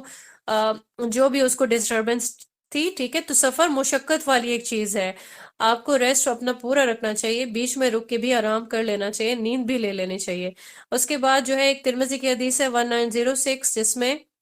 یہ چیز بیان کی گئی ہے کہ سفر میں دعائیں قبول ہوتی ہیں، اللہ تعالیٰ سے بہت زیادہ سفر میں بھی دعا کرتے رہنا چاہیے، اللہ کی پناہ مانگنی چاہیے۔ اور پھر اس کے بعد دیکھیں کہ ایک اور حدیث ہے آپ کے ساتھ شیئر ہوگی جس میں 2628 حدیث ہے ابو داؤد کی، کہ رسول اللہ صلی اللہ علیہ وآلہ وسلم نے جب اجتماعی طور پر جب کوئی سفر کرتے تو ان کو یہ بھی فرمایا جاتا کہ آپ نے ادھر ادھر بکھر نہیں جانا بلکہ ساتھ میں ہی رہنا ہے، ٹھیک ہے، مختلف وادیوں میں جیسے لوگ بکھر جاتے تھے گھاٹیوں وغیرہ میں، تو یہ سارا شیطان کی طرف سے ہوتا ہے، اور ہم پہلے بھی پڑھ چکے ہیں کہ اکیلے انسان کی طرف شیطان کا وار ہوتا ہے زیادہ جلدی، تو جماعت میں رہنے والا انسان جو ہے اس کے لیے وہ شیطان کی یہ اسائنمنٹ مشکل ہو جاتی ہے، ٹھیک ہے۔ اس کے بعد ہم نے یہ دیکھا کہ سفر میں جب ہے آپ راستوں میں آرام نہیں کرنا چاہیے، اس کی کیا ریزن ہے؟ راستوں میں لوگ آتے جاتے ہیں، گاڑیاں چلتی ہیں، اور پھر اس کے علاوہ لوگ کھاتے پیتے ہیں، وہاں پر کیڑے مکوڑے بھی آ سکتے ہیں، جنگلی جانور آ سکتے ہیں، راستوں میں آرام کرنے سے منع فرمایا رسول اللہ صلی اللہ علیہ وآلہ وسلم نے، حدیث ہے صحیح مسلم کی 4959۔ اور پھر رات کا جو سفر ہے یہ بھی نہیں کرنا چاہیے، ٹھیک ہے، لیکن عام جو سفر ہے جس میں چھوٹے سفر ہیں ان کو یہ فرمایا گیا ہے رسول اللہ صلی اللہ علیہ وآلہ وسلم کی طرف سے، کہ حدیث ابو داؤد کی 25771 ہے کہ اگر آپ کے پاس انتظام اچھا ہے تو پھر رات کا سفر بھی آسان اگر ہے آپ کے لیے تو وہ بھی کیا جا سکتا ہے۔ پھر اس کے بعد ہم دیکھتے ہیں کہ سفر کے دوران بھی ذکر اور اطاعت کرتے رہنا چاہیے، اور پھر اگر آپ سفر کے دوران جس طرح سے جانور پہ سفر کرتے تو ان کے بھی آرام کا خیال رکھتے تھے آپ صلی اللہ علیہ وآلہ وسلم، تو یہاں پہ دیکھیں ابو داؤد کی 2551 حدیث شیئر ہوگی انشاءاللہ، اس میں ہم یہ دیکھ سکتے ہیں۔ اور پھر ہم یہ بھی دیکھتے ہیں سورہ زلزال میں آتا ہے 425 حدیث ہے جس میں انسان جہاں کہیں بھی ہے، یعنی کہ زمین کے جس ٹکڑے پہ بھی ہے تو اپنے اچھے اثرات چھوڑے۔ اچھے اثرات ہم کیسے چھوڑ سکتے ہیں؟ وہاں ذکر والے اور نماز والے اور نوافل جو ہے جب جتنی بھی استطاعت ہو، ویسے تو اللہ پاک نے اس سفر میں نماز بھی آف کر دی، ٹھیک ہے، تو انسان اپنے نماز کو ہی، زمین پہ جب ہم نماز پڑھتے ہیں تو وہی ٹکڑا ہمارے حق میں گواہی دیتا ہے، ٹھیک ہے، تو جو بھی اچھے کام انسان کرے گا وہ زمین بھی گواہی دے گی، اور ہم نے دیکھا ہمارے اعضاء بھی گواہی دیتے ہیں، اسی طریقے سے زمین کی گواہی جو ہے وہ بھی ہوگی۔ اور پھر اس کے بعد ہم دیکھتے ہیں کہ لوگ جس طرح سے اپنی گاڑی میں میوزک لگا لیتے ہیں، ٹھیک ہے، تو بہترین جو سننے کے لیے چیز ہو سکتی ہے وہ ہمارے قرآن کریم کی تلاوت ہو سکتی ہے، تو تلاوت سنتے ہوئے ہی آپ نے جو ہے وہ اپنے سفر کا جو ہے وہ جاری رکھنا، وہ آپ کے لیے زیادہ بہتر ہے بجائے اس کے کہ آپ گانے سننے میں ہی مشغول رہیں۔ ایسا بھی ہو سکتا ہے کہ آپ پہ کوئی حادثہ پیش آ جائے، ٹھیک ہے، تو جب بالکل دنیا سے جاتے ہوئے آپ کی زبان پہ کیا کلمات ہوں گے، اس سے بہت زیادہ ڈرنا چاہیے انسان کو، تو لہٰذا نافرمانی کے جتنے بھی کام ہیں ان سے دور رہنا چاہیے۔ اچھا، یہاں پہ اگر کوئی آپ لمبے سفر پہ جا رہے ہیں تو تحائف کا بھی آپ جو ہے اگر افورڈیبلٹی ہے تو اہتمام کر سکتے ہیں، جیسے بچوں کے لیے کچھ لے کر گئے، یہ چیز ان کے دلوں میں، گھر والوں کے دلوں میں یہ چیز خوشی کا باعث بن سکتی ہے۔ پھر اس کے بعد ہم دیکھتے ہیں کہ کوئی سفر سے انسان جب واپس آ رہا ہے تو اس کو کیا آداب دیکھنے ہیں، گھر واپس آنے میں اس کو جلدی کرنی چاہیے. اگر وہ کسی ضرورت کے تحت گیا تو ایسے ہی فضول میں نہیں رکا رہے، جیسے ہی ضرورت پوری ہو گئی وہ واپس آ جائے. اگر طویل سفر کے بعد سفر کے بعد انسان گھر آ رہا ہے، ٹھیک ہے، تو رات کو واپسی نہیں کرنی چاہیے. آپ صلی اللہ علیہ وآلہ وسلم نے اسے منع فرمایا. 1801 ہے. اگر جس طرح سے اب تو ہمارے پاس فون وغیرہ کی فیسلٹی ہے تو گھر والوں کو اطلاع دے دینی چاہیے. ایسا نہیں ہو کہ آپ نے کہا ہو کہ میں نے پرسوں آ جانا ہے اور وہ انتظار کرتے رہیں، تو پہلے سے بتا دینا چاہیے جو بھی حالات ہیں. اور پھر جیسے انسان واپس آتا ہے تو وہ کیا دعا کرے گا. صحیح بخاری کی 6385 حدیث ہے، جس میں ہم نے دیکھا کہ رسول اللہ صلی اللہ علیہ وآلہ وسلم جب بھی غزوات سے واپس آتے، ٹھیک ہے، وہ بھی سفر ہے نا، تو وہ کیا دعا کرتے.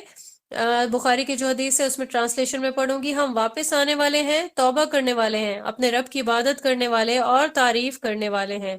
ٹھیک ہے، تو یہ دعا آپ نے یاد کرنی چاہیے، اور پھر یہ دعا پڑھنی بھی چاہیے جب بھی کوئی انسان سفر سے واپس آتا ہے. جب بھی مسافر گھر واپس آتا ہے تو اس کا استقبال اچھا کرنا چاہیے. ٹھیک ہے، خاص طور پر تب جب وہ کافی زیادہ عرصے کے بعد آ رہا ہو. ہم یہاں پہ اس کی دیکھ لیتے ہیں،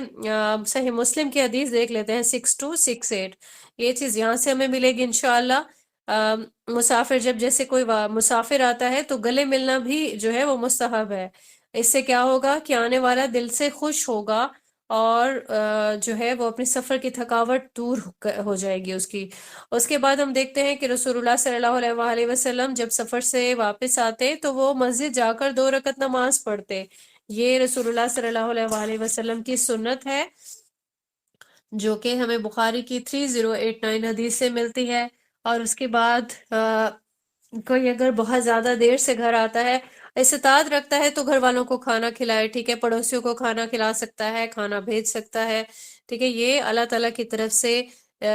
نعمت کے شکریہ کے اظہار کے لیے بھی جو ہے اس کو ہم اس کی دلیل لے سکتے ہیں. اور پھر رسول اللہ صلی اللہ علیہ وآلہ وسلم کی بھی سنت سے یہ چیز ثابت ہے. اللہ پاک ہمیں تمام جو ہماری زندگیاں ہیں وہ سنت کے اکارڈنگ گزارنے کی توفیق عنایت فرمائیں. آمین ثم آمین. اگلا ہمارا جو ٹاپک ہے وہ ہے مصیبت کے آداب. یعنی کسی پہ کوئی بھی مصیبت آ گئی، اور ایسا زندگی میں انسان کے حالات ہمیشہ سے ایک جیسے نہیں رہتے. کبھی انسان خوش ہے تو وہ دوسرے ٹائم پہ وہ غم کا شکار ہو سکتا ہے نا. ٹھیک ہے، تو ہمیں ایٹ لیسٹ ان سب چیزوں کے آداب معلوم ہونے چاہیے کہ ہم نے کیسا پرفارم کرنا ہوتا ہے. رسول اللہ صلی اللہ علیہ وآلہ وسلم کی زندگی، کیونکہ ہمیں پریکٹیکلی انہوں نے سب کچھ کر کے دکھایا، تو اس سے یہ چیزیں ثابت ہیں، تو ہمیں اللہ تعالیٰ کے جو احکام ہیں ان کو سمجھنے میں بہت آسانی ہو جاتی ہے. تو یہاں ہم دیکھتے ہیں کہ کوئی بھی انسان ایسا نہیں ہوگا جس پہ کبھی کوئی مصیبت نہیں آئی. ٹھیک ہے، مصیبت کوئی بھی ہو سکتی ہے، بیمار ہو سکتا ہے، اور ایکسیڈنٹ ہو سکتا ہے، کسی کا اس کا کوئی قریبی وفات پا جاتا ہے، کسی کا مال لٹ جاتا ہے. ٹھیک ہے، تو ایسے صدمے زندگی میں انسان کو آتے ہی رہتے ہیں. ٹھیک ہے، یہ سب چیزیں ایک نارمل چیز ہے، نیچرل ہے کہ کوئی بھی انسان جو ہے اس کو کوئی بھی مسئلہ آ سکتا ہے. خاص طور پر جو موت والا معاملہ ہے، ہمارے ارد گرد کے جو لوگ ہیں، ہمارے لیے بہت مشکل ہوتا ہے کہ جب وہ دنیا سے جا رہے ہوں، ٹھیک ہے، تو تکلیف فیل ہوتی ہے. ہمیں ایسے موقع پہ ہمیں کیا کرنا چاہیے؟ تو سب سے پہلے ہمیں یہ دیکھنا ہے کہ ہر معاملے میں ہمیں صبر سے کام لینا ہے. جب بھی کبھی کوئی بھی آزمائش آئے اللہ تعالیٰ کی طرف سے، کیونکہ ایسے جو معاملات ہیں وہ آتے ہیں ہمیشہ، تو صبر جو ہے اس کا دامن نہیں چھوڑنا چاہیے. اپنے دل میں ایسی بات نہیں آنی چاہیے. جیسا کہ روٹین میں کیا آتا ہے، اگر کسی کی بھی ڈیتھ ہو جاتی ہے تو بہت عام سمجھا جاتا ہے کہ خواتین خاص طور پر اپنے گال پیٹتی ہیں، گریبان پھاڑنا، یا پھر نوحہ کرنا، یا جس کو بین کہتے ہیں بین کرنا، بال نوچنا، مطلب ایسی چیزیں. تو ہمیں یہ دیکھنا ہے کہ صبر جو ہے، جس طرح سے بخاری کی ایک حدیث ہے 1283. یہ دیکھیں، یہ بہت پیاری حدیث ہے، کیونکہ رسول اللہ صلی اللہ علیہ وآلہ وسلم نے کسی خاتون کو قبر پہ جو نوحہ کر رہی تھی، ٹھیک ہے، غالباً مفہوم ہے یہ حدیث کا، تو اللہ تعالیٰ مجھے کمی بیشی کے لیے معاف فرمائے. جب رسول اللہ صلی اللہ علیہ وآلہ وسلم نے اس کو صبر کی تلقین کی تو پھر اس نے صبر نہیں کیا، بلکہ مطلب روٹین میں جیسے کوئی خاص طور پر جس طرح سے کہتے ہیں لوگ، کہتے ہیں ہماری قسمت ہی خراب تھی، ٹھیک ہے، یہ ہمارے ساتھ اللہ پاک نے کیا کر دیا، ہمیں تنہا چھوڑ دیا. تو اللہ کا ساتھ تو ہمیشہ رہتا ہے نا مومن کے ساتھ. اور پھر یہ چیز بھی ہم نے اس حدیث سے سیکھنی ہے کہ صبر جو ہے وہ صدمہ کے شروع میں کرنا چاہیے، کیونکہ بعد میں تو نیچرل ہے نا، انسان کو جیسے ہی وہ دکھ کی تکلیف کی انٹینسٹی کم ہوتی ہے نا، تو صبر ویسے بھی آ جاتا ہے۔ تو اصل جو اجر والی چیز ہے نا، وہ یہ ہے جو اللہ تعالیٰ کو پسند آئے گی، کہ جب بھی اس پہ کوئی آزمائش آئی، کوئی بھی تکلیف آئی، تو اس کی زبان سے اور اس کی جو ایٹیٹیوڈ ہے اس سے اللہ کی ناراضگی جو ہے وہ نہیں شو ہو۔ ایسا نہیں کہ دنیا والوں کو شو نہیں ہو، بلکہ وہ دل میں بھی اس چیز کے لیے پختہ ایمان رکھتا ہو کہ ٹھیک ہے، مجھے یہ سب اللہ تعالیٰ کی طرف سے ہی یہ پہنچی ہے، مجھے اس پہ صبر کرنا ہے، اللہ تعالیٰ مجھے اس کے لیے خود بھی اپنے لیے وہ اس چیز کے لیے جو ہے وہ ثابت قدم رہے۔ صحیح ہو گیا۔ اور پھر ایسا ہوتا ہے کہ پہلے انسان جو ہے وہ کبھی کوئی مصیبت آئی، پہلے تو اس نے یہ سارے کام کر لیے، چیخیں مار لیں، گریبان پھاڑ لیا، ٹھیک ہے، نوحہ کر لیا یا بین کر لیا، کچھ بھی کر لیا، اس کے بعد پھر کہا نہیں اچھا اللہ تعالیٰ ہمیں صبر دے دے، ٹھیک ہے، اور پھر کیونکہ وہ صبر اس کو بعد میں ویسے بھی آ جاتا ہے، تو پھر یہ چیز جو ہے یہ پسندیدہ نہیں ہے۔ اور پھر جب بھی کبھی کوئی ایسا معاملہ پیش آئے، انسان کو تقدیر کا معاملہ اپنے مائنڈ میں لازمی رکھنا ہے کہ یہ چیز ہماری تقدیر میں تھا۔ اس کے بعد ایک اور چیز ہے کہ سورہ لقمان کی 17 آیت ہے، اس میں یہ چیز ہم دیکھ سکتے ہیں کہ صبر پہ اللہ تعالیٰ نے جنت جو ہے وہ واجب کی ہے۔ کوئی اگر صبر کرتا ہے ایسی سچویشن میں جو اس کے لیے بہت مشکل ہے، جس پہ وہ صبر نہیں کر سکتا، پھر بھی وہ اللہ کی خوشنودی کے لیے صبر کر رہا ہے، ٹھیک ہے، تو اللہ تعالیٰ نے یہاں پہ صحیح بخاری کی ایک حدیث ہے 5653، جس میں اللہ نے یہ بھی فرمایا کہ اگر کوئی محبوب اعضاء سے میں کسی کو محروم کر دیتا ہوں اور پھر بھی وہ صبر کر لیتا ہے تو اس پہ بھی جنت واجب ہے۔ یہ دونوں ریفرنسز سے ہمیں بہت زیادہ سیکھنے کی ضرورت ہے۔ اور پھر ایک اور سورہ بقرہ میں ہم نے آیت دیکھی تھی 156 آیت ہے، جس میں ہم پڑھتے ہیں جب بھی کبھی مصیبت آئے تو ہم نے اللہ کی طرف رجوع کرنا ہے۔ وہ ضروری نہیں کہ کسی کی ڈیتھ ہو جائے، کوئی بھی اللہ تعالیٰ جب بھی کبھی کسی آزمائش میں انسان کو ڈالے تو اللہ کی طرف ہی رجوع کرنا ہے، جس میں ہم نے پڑھا اِنَّا لِلَّهِ وَإِنَّا إِلَيْهِ راجعون،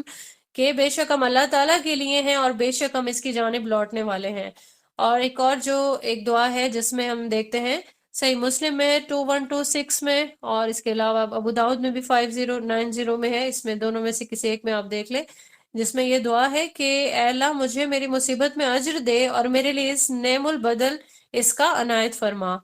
اور پھر ایک اور چیز بھی ہے کہ انسان کسی دوسرے پہ بھی ڈالنے لگتا ہے، کبھی کوئی نقصان ہوتا ہے، ٹھیک ہے، تو مخلوق سے شکوہ نہیں کر سکتا انسان، آپ کے جو بھی آپ کے معاملات ہیں اللہ تعالیٰ ہی اس کا منجانب ہے، ٹھیک ہے، تو پھر کسی کے لیے اس پہ صبر ہی کرنا ہوتا ہے، کسی دوسرے کو اس کا جو ہے وہ نہیں ٹھہرا سکتے آپ کہ یہ آپ کی وجہ سے ہوا۔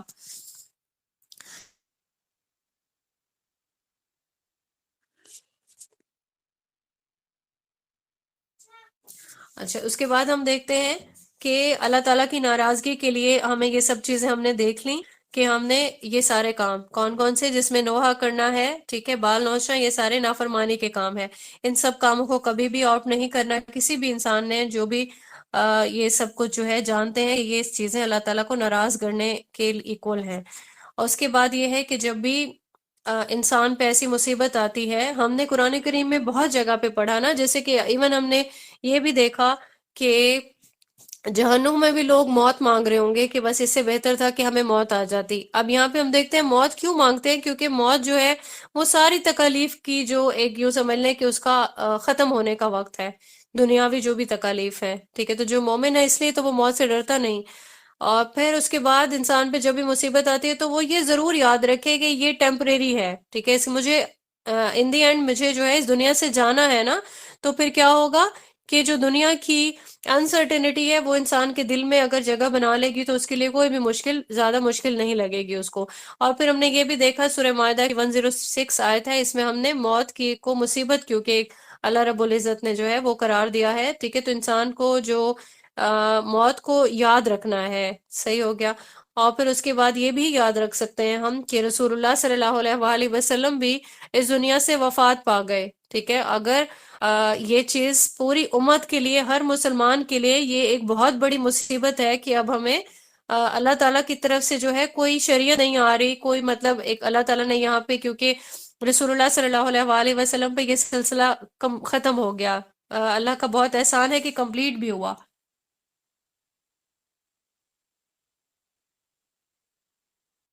لیکن جو رسول اللہ صلی اللہ علیہ وآلہ وسلم کا دنیا سے جانا ہے، ٹھیک ہے، یہ ہم پوری امت کے لیے یہ بھی تو ایک مصیبت ہے نا، ٹھیک ہے، اگر اس کو ہی ہم یاد کر لیں تو ہمیں باقی ساری چیزیں جو ساری مصیبتیں ہیں وہ ہلکی لگیں گی۔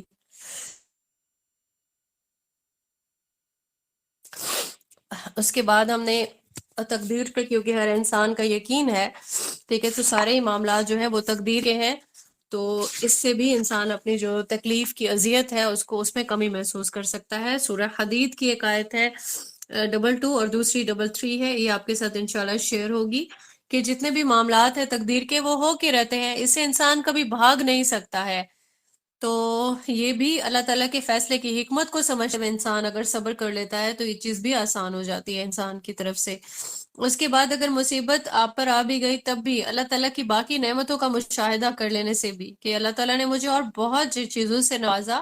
اگر ایک آدمی کوئی کمی واقع ہو بھی گئی ہے، ٹھیک ہے، تو اس میں اللہ تعالیٰ کی حکمت ہوگی اور پھر بھی انسان صبر کر سکتا ہے، اور یہ بھی سوچ سکتا ہے کہ اگر تو میرا جیسے کچھ مال ضائع ہوا، اگر زیادہ ضائع ہو جاتا تو بھی میں کسی کا کیا بگاڑ لیتا، ٹھیک ہے، یعنی کہ اللہ تعالیٰ کے ساتھ تو اللہ کی جتنے بھی کیے گئے معاملات ہیں، کوئی بھی آزمائش ہے تو اس پہ صبر کرنا ہوتا ہے نا، کوئی معاذ اللہ اس کے لیے سوال نہیں کر سکتا کہ کیوں ہو گیا یا کیا ہو گیا۔ اگر کسی کا کوئی جیسے کسی کے بچے کی ڈیتھ ہو جاتی ہے یا کسی قریبی کی ڈیتھ ہو جاتی ہے، ٹھیک ہے، تو وہ یہ سوچ سکتا ہے کہ اللہ تعالیٰ نے مجھے اور بہت سارے رشتے دیے ہوئے ہیں، ٹھیک ہے، یہ والا ایک اگر صدمہ آ گیا تو اللہ تعالیٰ کی طرف مجھے بھی لوٹنا ہے۔ اگر کوئی ایک بیمار ہو گیا تو وہ کسی اور بڑی بیماری کو بھی دیکھ سکتا ہے، ٹھیک ہے، اگر آپ کو کوئی بیماری لاحق ہوئی، آپ دیکھ سکتے ہیں لوگوں کو بہت بڑی بڑی بیماریاں ہو جاتی ہیں، تو آپ تب بھی اللہ تعالیٰ کا شکر ادا کریں کہ اگر خدا نہ خواستہ مجھے اس سے بڑی مصیبت بھی آ سکتی تھی، ٹھیک ہے، تو آل دا ٹائم انسان کو صبر اور شکر کا جو دامن ہے وہ اسے چھوڑنا نہیں ہے۔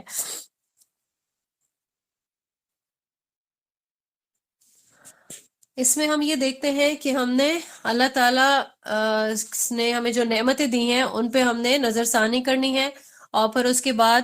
یہ دیکھنا ہے کہ اللہ تعالیٰ سے کشادگی کی امید رکھنی ہے۔ سورہ علم نشرہ ہے، آیت نمبر 5 اور 6، یہ ہم نے آپ کے ساتھ شیئر ہوگی انشاءاللہ۔ پھر اس کے بعد یہ ہے کہ اللہ تعالیٰ کی طرف ہی رجوع کرنا ہے، کبھی غیر اللہ کی طرف نہیں بڑھنا، کیونکہ وہ شرک میں آتا ہے۔ کوئی بھی مصیبت آئے تو ہمارے ہاں اکثر دیکھا جاتا ہے کچھ لوگوں کی طرف سے جو باتیں شیئر ہوتی ہیں کہ لوگ جو ہے وہ شرکت کرنے کے لیے کہتے ہیں کہ فلاں جگہ چلی جاؤ، فلاں انسان کے پاس چلی جاؤ، ٹھیک ہے، تو وہ تمہاری مصیبت میں تمہیں مشکل کی کشائی کر دے گا، ٹھیک ہے، تو یہ ساری چیزیں غیر اللہ کے ساتھ جو ہے امید رکھنے کے ایکول ہیں، یہ شرک میں آتی ہیں۔ ہمیشہ اللہ سے ہی رحمت کی امید رکھنی چاہیے۔ سورہ یوسف کی آیت ہے، آیت نمبر 87،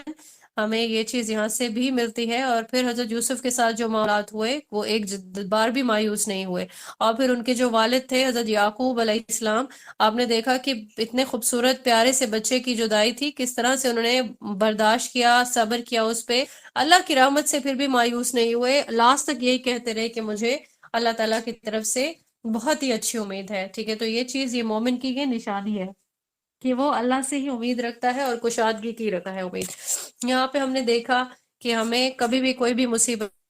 غم آئے، ٹھیک ہے، یہ سب چیزیں نیچرل ہے، غم اور پریشانیاں یہ ہماری زندگی کا حصہ ہے۔ کبھی ایسا نہیں ہوتا کہ کوئی انسان ایک جیسی سٹیبل قسم کی جو زندگی ہے وہ گزارے، بلکہ اپس اینڈ ڈاؤنز یہ لائف کا پارٹ ہے، اور پھر یہ بھی کہ یہ ہماری لائف کو خوبصورت بناتے ہیں۔ جیسے کوئی مصیبت، کوئی بیماری، کچھ بھی پریشانی آئی، اس کے بعد اللہ نے قرآن کریم میں بتایا کہ مشکل کے ساتھ آسانی ہے، تو اللہ تعالیٰ اسے نکال بھی دیتے ہیں، ٹھیک ہے، تو انسان پھر اس کی جو زندگی کی خوبصورتی ہے اس کو بھی پھر دیکھ سکتا ہے، اس کو وہ چیز بھی ایکسپیرینس کرنے کا موقع ملتا ہے۔ اللہ تعالیٰ سے ہمیں دعا کرنی ہے کہ اللہ تعالیٰ ہمیں جو بھی مصیبت، جو بھی آزمائش یا غم آئے اس پہ صبر کرنے کی بھی ساتھ میں توفیق عطا فرمائے، کیونکہ کوئی بھی آزمائش دینے والا بھی پروردگار ہے اور نکالنے والا بھی اللہ پاک ہی ہے۔ تو اللہ تعالیٰ ہمارے تمام گناہ معاف فرما دیں، اور اللہ پاک ہمیں صالحین کے ساتھ پلائے، آمین ثم آمین۔ ہم نے یہاں پریشانیوں میں بھی معاملات تھے، وہ آداب جو ہمیں سیکھنے تھے وہ دیکھے۔ اب ہمیں یہ دیکھنا ہے کہ خوشی کے موقع پہ ہمیں کون سے آداب ہیں ان کو فالو کرنا ہے، ٹھیک ہے، جیسے اب خوشیوں میں کوئی بھی خوشی ہو سکتی ہے، اللہ تعالیٰ کی طرف سے کوئی بھی نعمت مل سکتی ہے، عید آ سکتی ہے، ٹھیک ہے، آپ علم حاصل کر لیتے ہو، یہ بھی ایک خوشی کا باعث بنتی ہے یہ چیز، کسی کی شادی ہو رہی ہے، کسی کو اللہ کی طرف سے کوئی مال مل رہا ہے، ٹھیک ہے، خوشی کے بہت سارے مواقع ہیں، ہم اللہ کا بہت احسان ہے کہ ہم ان کو ڈیلی بیسس پہ ہم دیکھتے رہتے ہیں، اللہ تعالیٰ کی طرف سے ہمیں آل دا ٹائم نعمتیں مل رہی ہیں۔ ہم جو یہ علم سیکھ رہے ہیں نا قرآن کریم کا اور احادیث کا، ٹھیک ہے، یہ بھی اللہ تعالیٰ کی طرف سے ایک اتنی بڑی نعمت ہے جس سے ہماری زندگیاں سنور رہی ہیں، ہمارے لائف کی ایک بہت بڑی کمی پوری ہو رہی ہے، تو یہ بھی خوشی کا ایک موقع ہے۔ آل دا ٹائم اس پہ انسان کو الحمدللہ پڑھنا چاہیے۔ اچھا، یہاں آداب میں ہم دیکھتے ہیں کون سے آداب ہیں جو فالو کرنے ہیں۔ کبھی ہم دیکھتے ہیں ہم کبھی خوش ہوئے نا تو ہم آپے سے باہر ہو جاتے ہیں، ٹھیک ہے، کچھ زیادہ اوور ریئیکٹ کرنے لگتے ہیں، اس سے بھی جو ہے پسند نہیں فرمایا گیا اللہ تعالیٰ کی طرف سے۔ تو اللہ تعالیٰ نے جن لوگوں پہ انعامات کیے، ان کے دو طرح کے رویے ہوتے تھے۔ یا تو وہ یہ کرتے کہ ان انعامات پر فخر کرنے لگتے کہ دیکھیں ہم نے محنت کی، ہماری ذاتی قابلیت کی وجہ سے ہمیں یہ نعمت مل گئی، ٹھیک ہے، اور پھر اس کے بعد انعام پہ جو بھی انعام ملا اس پہ اترانا شروع کر دیا، ٹھیک ہے۔ اس کے بعد جو ہے کچھ دوسری طرف وہ لوگ بھی ہیں جو انعام اللہ تعالیٰ کی طرف سے ملا تو وہ اللہ کا شکر ادا کرنے لگے۔ تو ہم نے دیکھا، ہم نے سورہ قصص پڑھی ہے، آیت نمبر 76 سے لے کے 77 تک کی آیات شیئر ہوں گی آپ سے، کہ اس میں جو ہے وہ قارون جو تھا اس کا ہم نے واقعہ پڑھا، اس کے پاس کتنا زیادہ مال و دولت تھا، اور قرآن کریم میں جو ان آیات میں اللہ پاک نے فرمایا کہ اتراؤ مت، یقیناً اللہ تعالیٰ اترانے والوں کو پسند نہیں کرتا، ٹھیک ہے۔ تو کیا ہوا اس کے ساتھ، وہ بھی ہم نے دیکھ لیا، اس کے پاس جو بھی خزانے تھے، جو کچھ بھی اس کا مال و دولت تھی، سبھی کے سمیت وہ زمین میں دھسا دیا گیا۔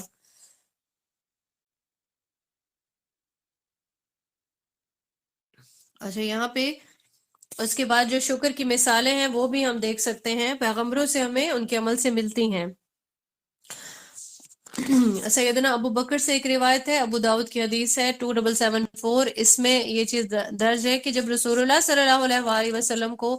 کبھی کوئی خوشی کی بشارت ملی تو آپ صلی اللہ علیہ وآلہ وسلم اللہ کا شکر کرتے اور سجدے میں گر جاتے تھے، ٹھیک ہے۔ تو یہی ایک طریقہ کار ہے، سجدہ شکر رسول اللہ صلی اللہ علیہ وآلہ وسلم سے ثابت ہے۔ ہم نے جو فقہ کے پچھلا جو ہمارا سمیسٹر تھا اس میں ہم نے یہ دیکھا کہ کچھ لوگ یہ سمجھتے ہیں کہ جب بھی شکر ادا کرنا ہے تو لازماً 2 نفل پڑھنے ہیں، ٹھیک ہے۔ تو ہم نے یہ پڑھا تھا کہ سجدہ شکر کرنا ثابت ہے، جب بھی اللہ تعالیٰ کی طرف سے کوئی بھی نعمت ملے اور آپ کا دل خوشی سے بھر جائے کہ اللہ نے مجھ پہ بہت انعام کر دیا، تو فوراً ہی سجدے میں گر جائے، کیونکہ سنت سے یہ ثابت ہے، ٹھیک ہے۔ اللہ تعالیٰ کے احسان کو پہچاننا چاہیے، اللہ کا شکر چاہیے۔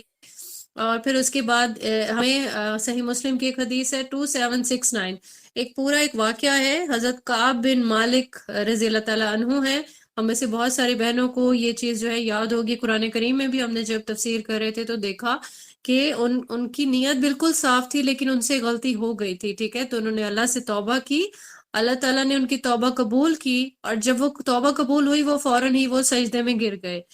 اچھا، پھر اس کے بعد یہ ہو سکتا ہے کہ کوئی انسان خوش ہے تو وہ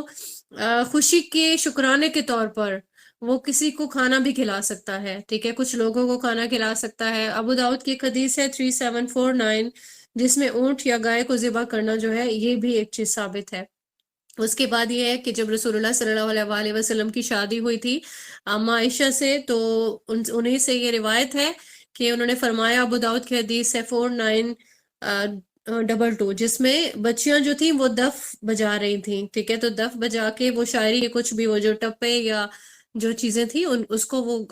گا رہی تھیں۔ یہ چیز اس سے ثابت ہوتا ہے کہ کسی حد تک یہ چیز جائز ہے، ٹھیک ہو گیا۔ تو خوشی کے موقع پر جو دف ہے وہ بجائی جا سکتی ہے، لیکن اس سے ہم یہ مراد نہیں لے سکتے، جس طرح کچھ علماء واللہ عالم ان کے پاس اس کی کیا دلیل ہے کہ انہوں نے میوزک کو جو ہے وہ اس کے لیے ریلیکسیشن دکھائی۔ تو جو دف ہے اور جتنے بھی یہ انسٹرومنٹس ہیں جس میں یہ تار والا جو سسٹم ہے، جس طرح فقہی ایک مسئلہ ہے، کسی اور ٹائم پہ اللہ تعالیٰ نے مجھے توفیق دی تو انشاءاللہ یہ پورا آپ کے سامنے ٹاپک رکھوں گی میں، کہ جو جتنے بھی تار والے انسٹرومنٹس ہیں نا، ٹھیک ہے، یہ سب چیزیں بالکل شریعت کے خلاف ہیں، ان کو نہیں بجانا چاہیے اور نہ ہی ان کا استعمال کرنا چاہیے۔ اور جتنے بھی اب آج کل جو شاعری خاص طور پر جو کی جا رہی ہے، اس کو شاعری تو کہا ہی نہیں جائے گا، بے حیائی کا ایک عنصر ہے اس میں، ٹھیک ہے، اس کو بالکل بھی جائز قرار نہیں دیا جا سکتا۔ اسلامی تہوار اللہ تعالیٰ نے جتنے ہمیں دیے، ٹھیک ہے، ہماری عیدیں ہیں، اس پہ جو ہے وہی منانے چاہیے۔ اور جب بھی کبھی کوئی غیر مسلم قوموں کے تہوار آتے ہیں، اور بہت افسوس کے ساتھ مجھے یہ کہنا پڑا ہے کہ بہت کانشیس ہو جاتے ہیں، خوش ہو جاتے ہیں مسلمان کہ اب جو ہے کوئی بھی ایسا موقع آ گیا اس کو اپنا ہی تہوار سمجھ کے منانے لگتے ہیں۔ تو کافروں کے تہوار کو منانا بھی غیر مسلموں کی مشابہت کرنے کے ایکول ہے، ہرگز اسے نہیں منانا چاہیے۔ عید کے ہمارے موقع آتے ہیں، اچھا لباس پہننا، خوشبو لگانا، عید کی نماز پڑھنا، ٹھیک ہے، خوشی منانا، یہ رسول اللہ صلی اللہ علیہ وآلہ وسلم کے عمل سے ثابت ہے اور آپ صلی اللہ علیہ وآلہ وسلم کا اسوہ ہے۔ اس کے بعد جو ہے ہم یہ دیکھتے ہیں کہ خوشی کے موقع پہ بھی انسان کا دل اللہ تعالیٰ کے ساتھ ہی رجوع کرتا رہے، اللہ تعالیٰ سے غافل نہیں ہو جائے، کوئی بھی ایسے طریقے انسان اختیار نہ کرے کہ جس سے جو ہماری اخلاقی اور انسانی قدریں ہیں وہ پامال ہو جائیں، یا وہ طریقہ جو اللہ تعالیٰ کی یاد سے ہمیں غافل کر دے، اس پہ ہمیں شریعت کی طرف سے پابندی عائد کی گئی ہے۔ سورہ لقمان کی آیت نمبر 6 ہے۔ دعا ہے میری کہ ہم سبھی لوگوں کو اللہ تعالیٰ خوشی کے موقعوں پہ بھی اللہ تعالیٰ کی یاد سے ہی جو ہے وہ سرور حاصل کرنا جو ہے وہ سکھائیں، ہمیں توفیق عنایت فرمائے کہ اللہ تعالیٰ کا جو شکر کا دامن ہے وہ ہم کبھی نہیں چھوڑیں، آمین ثم آمین۔ اس کے بعد ہمارا ٹاپک سٹارٹ ہوتا ہے گفتگو کے آداب۔ ہم بات چیت تو ہمیشہ سے ہی کرتے رہتے ہیں، ٹھیک ہے، تو ہمیں اس کے آداب معلوم ہونے چاہیے کہ ہمیں کیا کرنا ہے، بات کرتے ہوئے کن چیزوں کا خیال رکھنا ہے۔ انسان کا جو اخلاق ہے اس میں، جسے ہم حسن اخلاق کہہ سکتے ہیں، ٹھیک ہے، اس کا جو دامن ہے وہ کبھی نہیں چھوڑنا چاہیے انسان کو، اور کبھی بھی فحش گوئی ہے وہ نہیں کرنی چاہیے، جس میں کوئی بھی بری بات آ سکتی ہے، اللہ تعالیٰ کی نافرمانی کا باعث بن سکتی ہے۔ اچھے اخلاق والوں کو ہمارے دین میں بہت پسند فرمایا گیا ہے، تو رسول اللہ صلی اللہ علیہ وآلہ وسلم کی طرف سے بھی کہ تم میں سے زیادہ بہتر وہی لوگ ہیں جو اچھے اخلاق والے ہوں۔ اس چیز کو ہمیشہ مد نظر رکھنا چاہیے، انسان کی گفتگو صاف اور واضح ہونا چاہیے۔ یہاں پہ ہمیں ایک حدیث ہم دیکھ لیتے ہیں 4839 ہے، ٹھیک ہے، ابو داؤد کی۔ اس میں ہم دیکھ لیتے ہیں کہ عائشہ فرماتی ہیں رضی اللہ تعالیٰ عنہا کہ رسول اللہ صلی اللہ علیہ وآلہ وسلم کی جو گفتگو ہوتی تھی وہ واضح ہوا کرتی تھی، کہ کوئی بھی اگر ان کو اسے سنتا تو وہ اسے سمجھ لیتا تھا۔ تو آپ صلی اللہ علیہ وآلہ وسلم کی کسی بھی طور طریقے میں مبہم طریقے سے بات کرنا، یا کوئی ٹونٹنگ، یا محض کسی کو سنانے کے لیے کوئی ایسی ٹونٹ کر دینا، یہ چیزیں بالکل بھی ثابت نہیں ہے۔ ہمیں بہت زیادہ جو ہے توجہ کی ضرورت ہے یہاں پہ۔ ایسی کوئی بھی اگر ہماری گفتگو میں ایسی کوئی چیز ہے تو اس کو ہمیں ہمیشہ کے لیے اسے ختم کرنا ہے۔ اور اس کے بعد جب بھی ہم کبھی برتاؤ کرنے لگیں گے، بات چیت میں نرمی اختیار کرنی ہے۔ صحیح جامع ترمذی کی 1987 حدیث میں یہ چیز شامل ہے، ٹھیک ہے، بیان کی گئی ہے۔ اور اس کے بعد یہ کہ اللہ تعالیٰ کی رضامندی کے لیے ہی بات چیت کرنی چاہیے۔ ہمیں ایک بخاری کی حدیث ہے 6478، اس میں ہم یہ دیکھ سکتے ہیں ابو ہریرہ، سیدنا ابو ہریرہ سے یہ روایت ہے رضی اللہ تعالیٰ عنہ سے، رسول اللہ صلی اللہ علیہ وآلہ وسلم نے فرمایا، بندہ اللہ تعالیٰ کی رضامندی کی بات کرتا ہے، اس کی طرف اس کی توجہ بھی نہیں ہوتی، لیکن اللہ تعالیٰ اس کی وجہ سے اس کے کئی درجے بلند فرما دیتا ہے۔ اور بندہ اللہ تعالیٰ کی ناراضگی والی بات کرتا ہے جس کی طرف اس کا دھیان بھی نہیں ہوتا، لیکن اس کی وجہ سے وہ جہنم میں گر جاتا ہے۔ تو یہاں پہ ہم نے یہی چیز سیکھی کہ اللہ تعالیٰ کی رضامندی والی جو بھی بات چیت ہے، اور خاص طور پر ناراضگی والی باتوں سے دور رہنا ہے، اور اللہ کی رضامندی والی باتوں کو اختیار کرنا ہے۔ اس کے بعد ایک حدیث ہے بخاری کی 6023، جس میں فرمایا گیا ہے کہ اچھی گفتگو جو ہے وہ بھی صدقہ ہے، ٹھیک ہو گیا۔ تو یہاں پہ یہ بھی اخلاق اور خندہ پیشانی جو ہے اور خوش روی جو ہے اس کو پروموٹ کیا گیا ہے ہمارے دین میں۔ لڑائی جھگڑے والی جو چیزیں ہیں اس کو نہیں پسند کیا گیا۔ اگر کوئی لڑائی جھگڑا جو چھوڑ دے، ٹھیک ہے، تو اللہ تعالیٰ نے یہاں پہ دیکھیں حدیث جو آپ کے ساتھ شیئر ہوگی ابو داؤد کی 4800، اس سے ہمیں پتہ چلتا ہے کہ جنت کی جو ہے وہ بلندی میں ایک مکان، اس کی بشارت ہے اس کے لیے جس کے اخلاق عمدہ ہیں۔ یہاں پہ ہمارا یہ ٹاپک بھی کمپلیٹ ہوتا ہے۔ الحمدللہ ہم نے گفتگو کے آداب سیکھے، اللہ تعالیٰ ہمیں بہترین طریقے سے حسن خلق کو اپنانے کی توفیق عنایت فرمائے، آمین ثم آمین۔ اور اس کے بعد ہم دیکھتے ہیں مزاح کے آداب، یعنی جو ہنسی مذاق ہوتا ہے کبھی کبھار کے لیے وہ جائز ہے، لیکن اپنی حد میں ہونا چاہیے وہ بھی۔ یہ چیز ہم انشاءاللہ آج کے ٹاپک میں سیکھیں گے کہ رسول اللہ صلی اللہ علیہ وآلہ وسلم بھی اس چیز کو پسند کرتے تھے، لیکن دیکھیں لمیٹیشنز پتہ چلیں گی ہمیں اسے۔ اب آپ کے ساتھ ایک حدیث شیئر ہوگی ابن ماجہ کی 3443، اس میں بہت پیاری حدیث ہے۔ آپ اس میں دیکھیں کہ سیدنا صہیب بن سنان رومی رضی اللہ تعالیٰ عنہ، ان سے یہ روایت ہے حدیث۔ انہوں نے فرمایا کہ میں نبی صلی اللہ علیہ وآلہ وسلم کی خدمت میں حاضر ہوا، جبکہ آپ صلی اللہ علیہ وآلہ وسلم کے سامنے روٹی اور کھجوریں تھیں۔ آپ صلی اللہ علیہ وآلہ وسلم نے فرمایا، آئیے تناول فرمائیے۔ میں نے کھجوریں کھانا شروع کر دیں۔ نبی صلی اللہ علیہ وآلہ وسلم نے فرمایا، تم کھجوریں کھا رہے ہو حالانکہ تمہاری آنکھ دکھتی ہے۔ میں نے کہا، میں دوسری طرف سے چبا رہا ہوں۔ رسول اللہ صلی اللہ علیہ وآلہ وسلم مسکرا دیے، یعنی یہ ایک ان کی طرف سے ایک لائٹ سا ایک جوک تھا ٹھیک ہے، تو آپ صلی اللہ علیہ وآلہ وسلم نے اسے پسند کیا، تبھی آپ صلی اللہ علیہ وآلہ وسلم مسکرا دیے۔ اب یہاں پہ جو مذاق کے آداب ہیں ان کو لازماً جو ہے وہ مد نظر رکھنا چاہیے کہ مذاق انسان کرتا ہے، وہ کبھی کبھار جھوٹ بول دیتا ہے اور پھر اس کے بعد سب ہنسنے لگتے ہیں، ٹھیک ہے، پھر اس کے بعد وہ کہتا ہے کہ ٹھیک ہے میں نے مذاق کیا تھا، تو یہ چیز بھی منع فرمائی گئی ہے۔ ترمذی کی حدیث ہے 2315 کہ رسول اللہ صلی اللہ علیہ وآلہ وسلم نے اس میں فرمایا کہ خرابی ہے اس شخص کو کہ ایک بات ایسی کہتا ہے جس کو سن کر قوم ہنستی ہے اور وہ جھوٹی ہوتی ہے، وہ بات خرابی ہے اس کے لیے، خرابی ہے اس کے لیے، یعنی آپ صلی اللہ علیہ وآلہ وسلم نے اس کو 2 بار فرمایا، یعنی کہ بہت اس پہ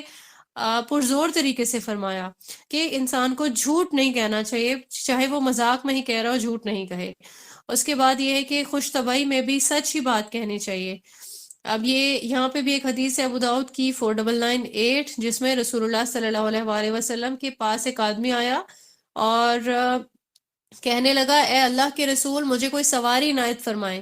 رسول اللہ صلی اللہ علیہ وآلہ وسلم نے فرمایا ہم تجھے اونٹنی کا بچہ دیتے ہیں۔ اب وہ کیونکہ اونٹنی کے بچے سے اس نے فوراً امیجن کیا ہوگا کہ مجھے بچہ مل رہا ہے، وہ بولا کہ میں اونٹنی کے بچے کا کیا کروں گا، اس کو سواری چاہیے تھی۔ تو آپ صلی اللہ علیہ وآلہ وسلم نے فرمایا اونٹ بھی تو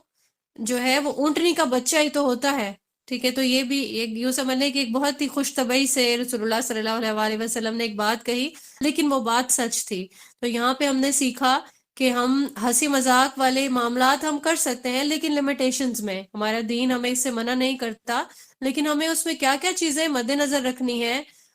وہ آداب ہم نے سیکھے ہیں تو اس پہ عمل بھی کریں گے انشاءاللہ مبارک و تعالی۔ یہاں پہ ہم نے جتنے بھی اسلامی آداب تھے وہ الحمدللہ آج مکمل کر لیے ہیں، ٹھیک ہے، تو ہم نے یہاں پہ یہ دیکھا کہ آداب سیکھنے کے کیا فائدے رہے ہیں، ٹھیک ہے، یہ سبھی آپ نے اپنے ریوائز کر لینے ہیں۔ ہمارا دین بہت پیارا دین ہے،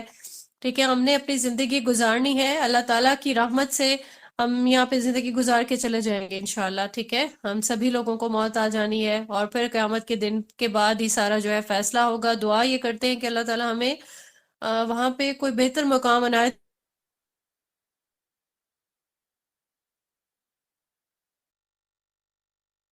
کہ یہاں پہ ہم نے کیسا پرفارم کرنا ہے، اس کا ہم نے اجر بھی پانا ہے، جتنا بھی ہم نے اپنا یہاں پارٹ گزار کے چلے جانا ہے، ٹھیک ہے۔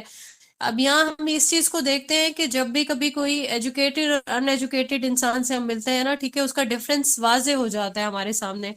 ہم یہ جان جاتے ہیں، اس سے بات چیت کرتے ہی، اس کے اٹھنے بیٹھنے سے ہی، ہمیں اس کے کھانے پینے سے ہی پتہ چل جاتا ہے کہ یہ انسان ایک ایجوکیٹڈ انسان تھا۔ ہم اکثر اپریشیٹ کر رہے ہوتے ہیں نا، تو علم والا اور جاہل، اسی لیے ان کا جو ڈفرنس ہے وہ ایک لیول پہ کبھی نہیں آ سکتے۔ تو الحمدللہ ہم نے اسلامی آداب جب سیکھے ہیں تو یہ ہم اپنی پوری زندگی جو ہم تعلیم حاصل کرتے رہے تو اس سب پہ حاوی ہو گئے، اگر ہم ان سب پہ عمل کرتے ہیں نا انشاءاللہ تو یہ چیزیں حاوی ہو جاتی ہیں۔ اب یہاں پہ کیا ہوگا، دنیا میں یہ چیز ہمارے لیے بہت عزت کا باعث بنے گی، لیکن کیونکہ ہم نے اللہ تعالیٰ کی رضا کے لیے یہ ساری چیزیں کی، ٹھیک ہے، آداب کا جو بھی ہم نے لحاظ رکھا اپنی نیت کے سمیت، تو کیا ہوگا، یہ چیز ہمارے لیے انشاءاللہ آخرت میں بھی کفایت کرے گی، اجر و ثواب کا باعث بنے گی۔ یہاں پہ ہم سمری دیکھ لیتے ہیں اسلامی آداب میں ہم نے کیا کیا سیکھا۔ پہلے لیکچر سے لے کے اب تک کے لیکچر میں ہم نے سیکھا کہ نیت کے کیا آداب ہیں، ٹھیک ہے، انسان کی نیت خالص ہونی چاہیے اور اس خالص نیت کا ہمیں اجر ملے گا۔ اس کے بعد ہم نے دیکھا کہ اللہ تعالیٰ کا کیا ادب ہے، اللہ تعالیٰ سے ہم ایسے ہی محبت کا صرف اظہار کرتے رہتے ہیں، ٹھیک ہے، ادب و آداب کا ہم لحاظ نہیں رکھتے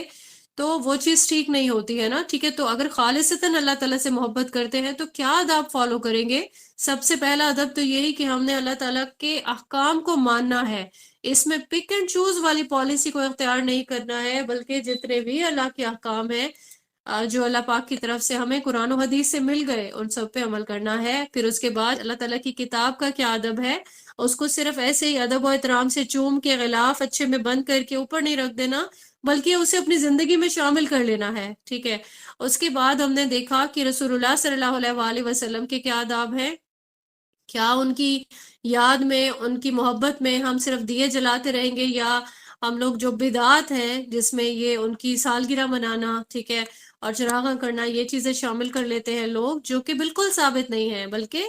سب سے پہلا ادب یہی ہے کہ رسول اللہ صلی اللہ علیہ وآلہ وسلم ہمارے رول ماڈل ہیں، ان سے اللہ تعالیٰ کی محبت کے بعد جو ہمیں محبت کا جو تقاضا ہے ہمارے دین میں، وہ رسول اللہ صلی اللہ علیہ وآلہ وسلم کی محبت ہے. تو ان کی جو زندگی ہمارے لیے اسوہ ہے، بس اسی پہ چل رہا ہے ہم نے، سنت سے ادھر ادھر نہیں جانا ہم نے. ٹھیک ہے، پھر اس کے بعد ہمارے نفس کے آداب ہیں. ہم نے ان کو سیکھا کہ نفس کی پیروی نہیں کرنی ہے، جو ہمارا طریقہ کار ہے دین کی طرف سے، بس اسی طریقے پہ چلنا ہے. صبح اٹھتے ہیں فجر کے وقت، دل نہیں چاہ رہا، گرم بستر کیسے چھوڑیں. ٹھیک ہے، نفس کی نہیں ماننی ہے. اگر ہم نفس کی پیروی کریں گے تو ہم نفس کے ہی جو ہے اس کو ہی شریک ٹھہرا لیں گے، خدا نخواستہ معاذ اللہ. پھر اس کے بعد ہم نے سیکھا حصول علم کے آداب. ہم نے کھانے کے آداب سیکھے، ٹھیک ہے، جن کو فالو ہم کریں انشاءاللہ، اور وہ سارے ہم نے قرآن و سنت سے ہی سیکھے. پینے کے آداب سیکھے، سونے کے آداب سیکھے. یہ سب سیکھنے کے بعد ہماری صحتیں جو ہیں وہ بھی انشاءاللہ اللہ کی پناہ میں آ جائیں گے ہم، اور وہ بھی بہتر ہوں گی، کیونکہ یہ سارے آداب سائنٹیفکلی بھی پروفڈ ہے. اب آپ صلی اللہ علیہ وآلہ وسلم ہمیں 1400 سال پہلے ہی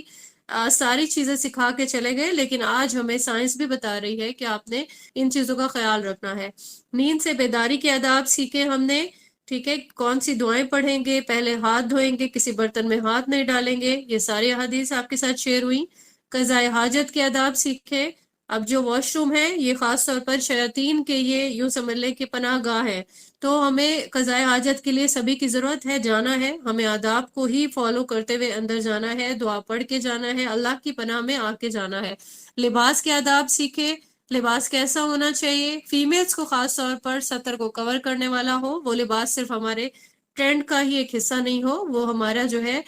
اترانے والا اس کا باعث نہیں بنے، فخر کا باعث نہیں بنے. تقوی کا جو ہے وہ خاص طور پر ہم نے خیال رکھنا ہے. صدقہ دینے کے آداب سیکھے. صدقہ تو دینا ہے مومن نے. ٹھیک ہے، جو ہمارے جو ہے اللہ تعالیٰ کے ساتھ ہمارا ایسا معاملہ کر دیتا ہے. صدقہ سچائی ہے، کیونکہ یہ ٹھیک ہے سچائی سے نکلا ہے، صدق سے نکلا ہے، تو اللہ تعالیٰ کو راضی کرنے کے مترادف ہے یہ. تو اس میں ہمیں آداب پتہ ہونے چاہیے، اس میں ریاکاری نہیں ہو، خلوص نیت سے کرے. پھر اس کے بعد ہے عیادت کے آداب. کوئی نہ کوئی ہمارے ہاں بیمار ہو ہی جاتا ہے، بیماری اللہ تعالیٰ کی طرف سے ہے. ٹھیک ہے، تو اس کے آداب ہمیں معلوم ہونے چاہیے. بیمار کی عیادت کے لیے جب جائیں تو کیا آداب ہوں، اس کے آرام کا کیسے خیال کریں، یہ سب کچھ ہم نے سیکھا. پھر ہم نے ملاقات کے آداب سیکھے، ہم نے سلام کے آداب سیکھے، اور ہم سب کا سلام بہترین ہو جانا چاہیے، مکمل ہو جانا چاہیے، صحیح پروناؤنسیشن ہونی چاہیے، اور اس کو ہم نے اللہ تعالیٰ سے اجر و ثواب کی نیت سے ہی کرنا ہے. مہمان نوازی کے آداب. مہمان نوازی جو ہے وہ خاص طور پر بڑی گراں گزر رہی ہوتی ہے اکثر لوگوں پہ، کہ بہت مہمان آ گئے ہمیں سرو کرنا پڑتا ہے. تو ہم نے یہاں پہ آداب بھی سیکھے اور اس کے فوائد بھی دیکھے. ٹھیک ہے، مجلس کے آداب، کہ ہم جب بھی مجلس میں جائیں گے ہمیں کیا کرنا ہے، کس طریقے سے اٹھنا ہے، دائیں طرف سے بائیں طرف سے. ہم نے ساری چیزیں سیکھی، اور اس میں ہم نے یہ بھی دیکھا کہ مجلس سے اٹھنے کے، اور پھر اس کے بعد جب بیٹھنے کے، جب کوئی چھوڑ کے اپنی جگہ سیٹ جاتا ہے اس کی سیٹ پہ نہیں بیٹھ جانا، اور اس طرح کی بہت ساری چیزیں. پھر اس کے بعد دوستی کے آداب. ہم زندگی گزارتے ہیں تو بچپن سے لے کے بڑے ہونے تک ہم دوستیاں کرتے رہتے ہیں، لیکن یہ دوستی جو ہے اللہ تعالیٰ کی رضا کے لیے اگر ہونے لگے تو کتنے اجر و ثواب کا باعث بنے. یہ چیز ہم نے یہاں پہ سیکھی، انشاءاللہ ہم فالو بھی کریں گے. پھر ہم نے دیکھا تحفے دینے کے آداب. آج کے لیکچر میں ہم نے موبائل، ٹیلی فون اور ٹی وی کے آداب دیکھے. ٹھیک ہے، راستے کے آداب ہم نے دیکھے، راستے میں سفر کرنے کے آداب دیکھے. اور پھر مشکل آ جاتی ہے، غم اور مصیبت آ جاتی ہے، اس کے آداب سیکھے ہم نے. خوشی کے موقع پہ کیسا پرفارم کرنا ہے وہ آداب سیکھے. گفتگو کے آداب سیکھے. پھر اس کے بعد مذاق اور ہنسی مذاق اور مزاح جسے کہتے ہیں اس کے ہم نے آداب سیکھے. الحمدللہ رب العالمین، ہمارا یہ پورا ایک چیپٹر جو ہے وہ کمپلیٹ ہوتا ہے. اللہ تعالیٰ ہمیں اس پہ عمل کرنے کی توفیق عنایت فرمائے بہترین طریقے سے اور خلوص نیت سے، اور یہ تمام چیزیں ہمارے لیے اجر و ثواب کا باعث بنے. آمین ثم آمین. انشاءاللہ ہم نیکسٹ اخلاقیات کا چیپٹر پڑھیں گے، اور اس کے بعد حقوق و فرائض کا. اس کے بعد کچھ ایسے امپورٹنٹ ٹاپکس ہیں جو آپ کے ساتھ شیئر کرنا بہت ضروری ہے، اور میری دعا ہے کہ اللہ تعالیٰ مجھے توفیق دے، مجھے ہمت اور حوصلہ دیں کہ میں ان کو ضرور کمپلیٹ کروا سکوں. آپ سب سے بھی دعا کی جو ہے وہ درخواست ہے. آج کا لیکچر کمپلیٹ ہوتا ہے ہمارا. انشاءاللہ پھر ہم نیکسٹ لیکچر میں ملتے ہیں. وآخر دعوانا ان الحمدللہ رب العالمین. جزاک اللہ خیرہ. السلام علیکم ورحمۃ اللہ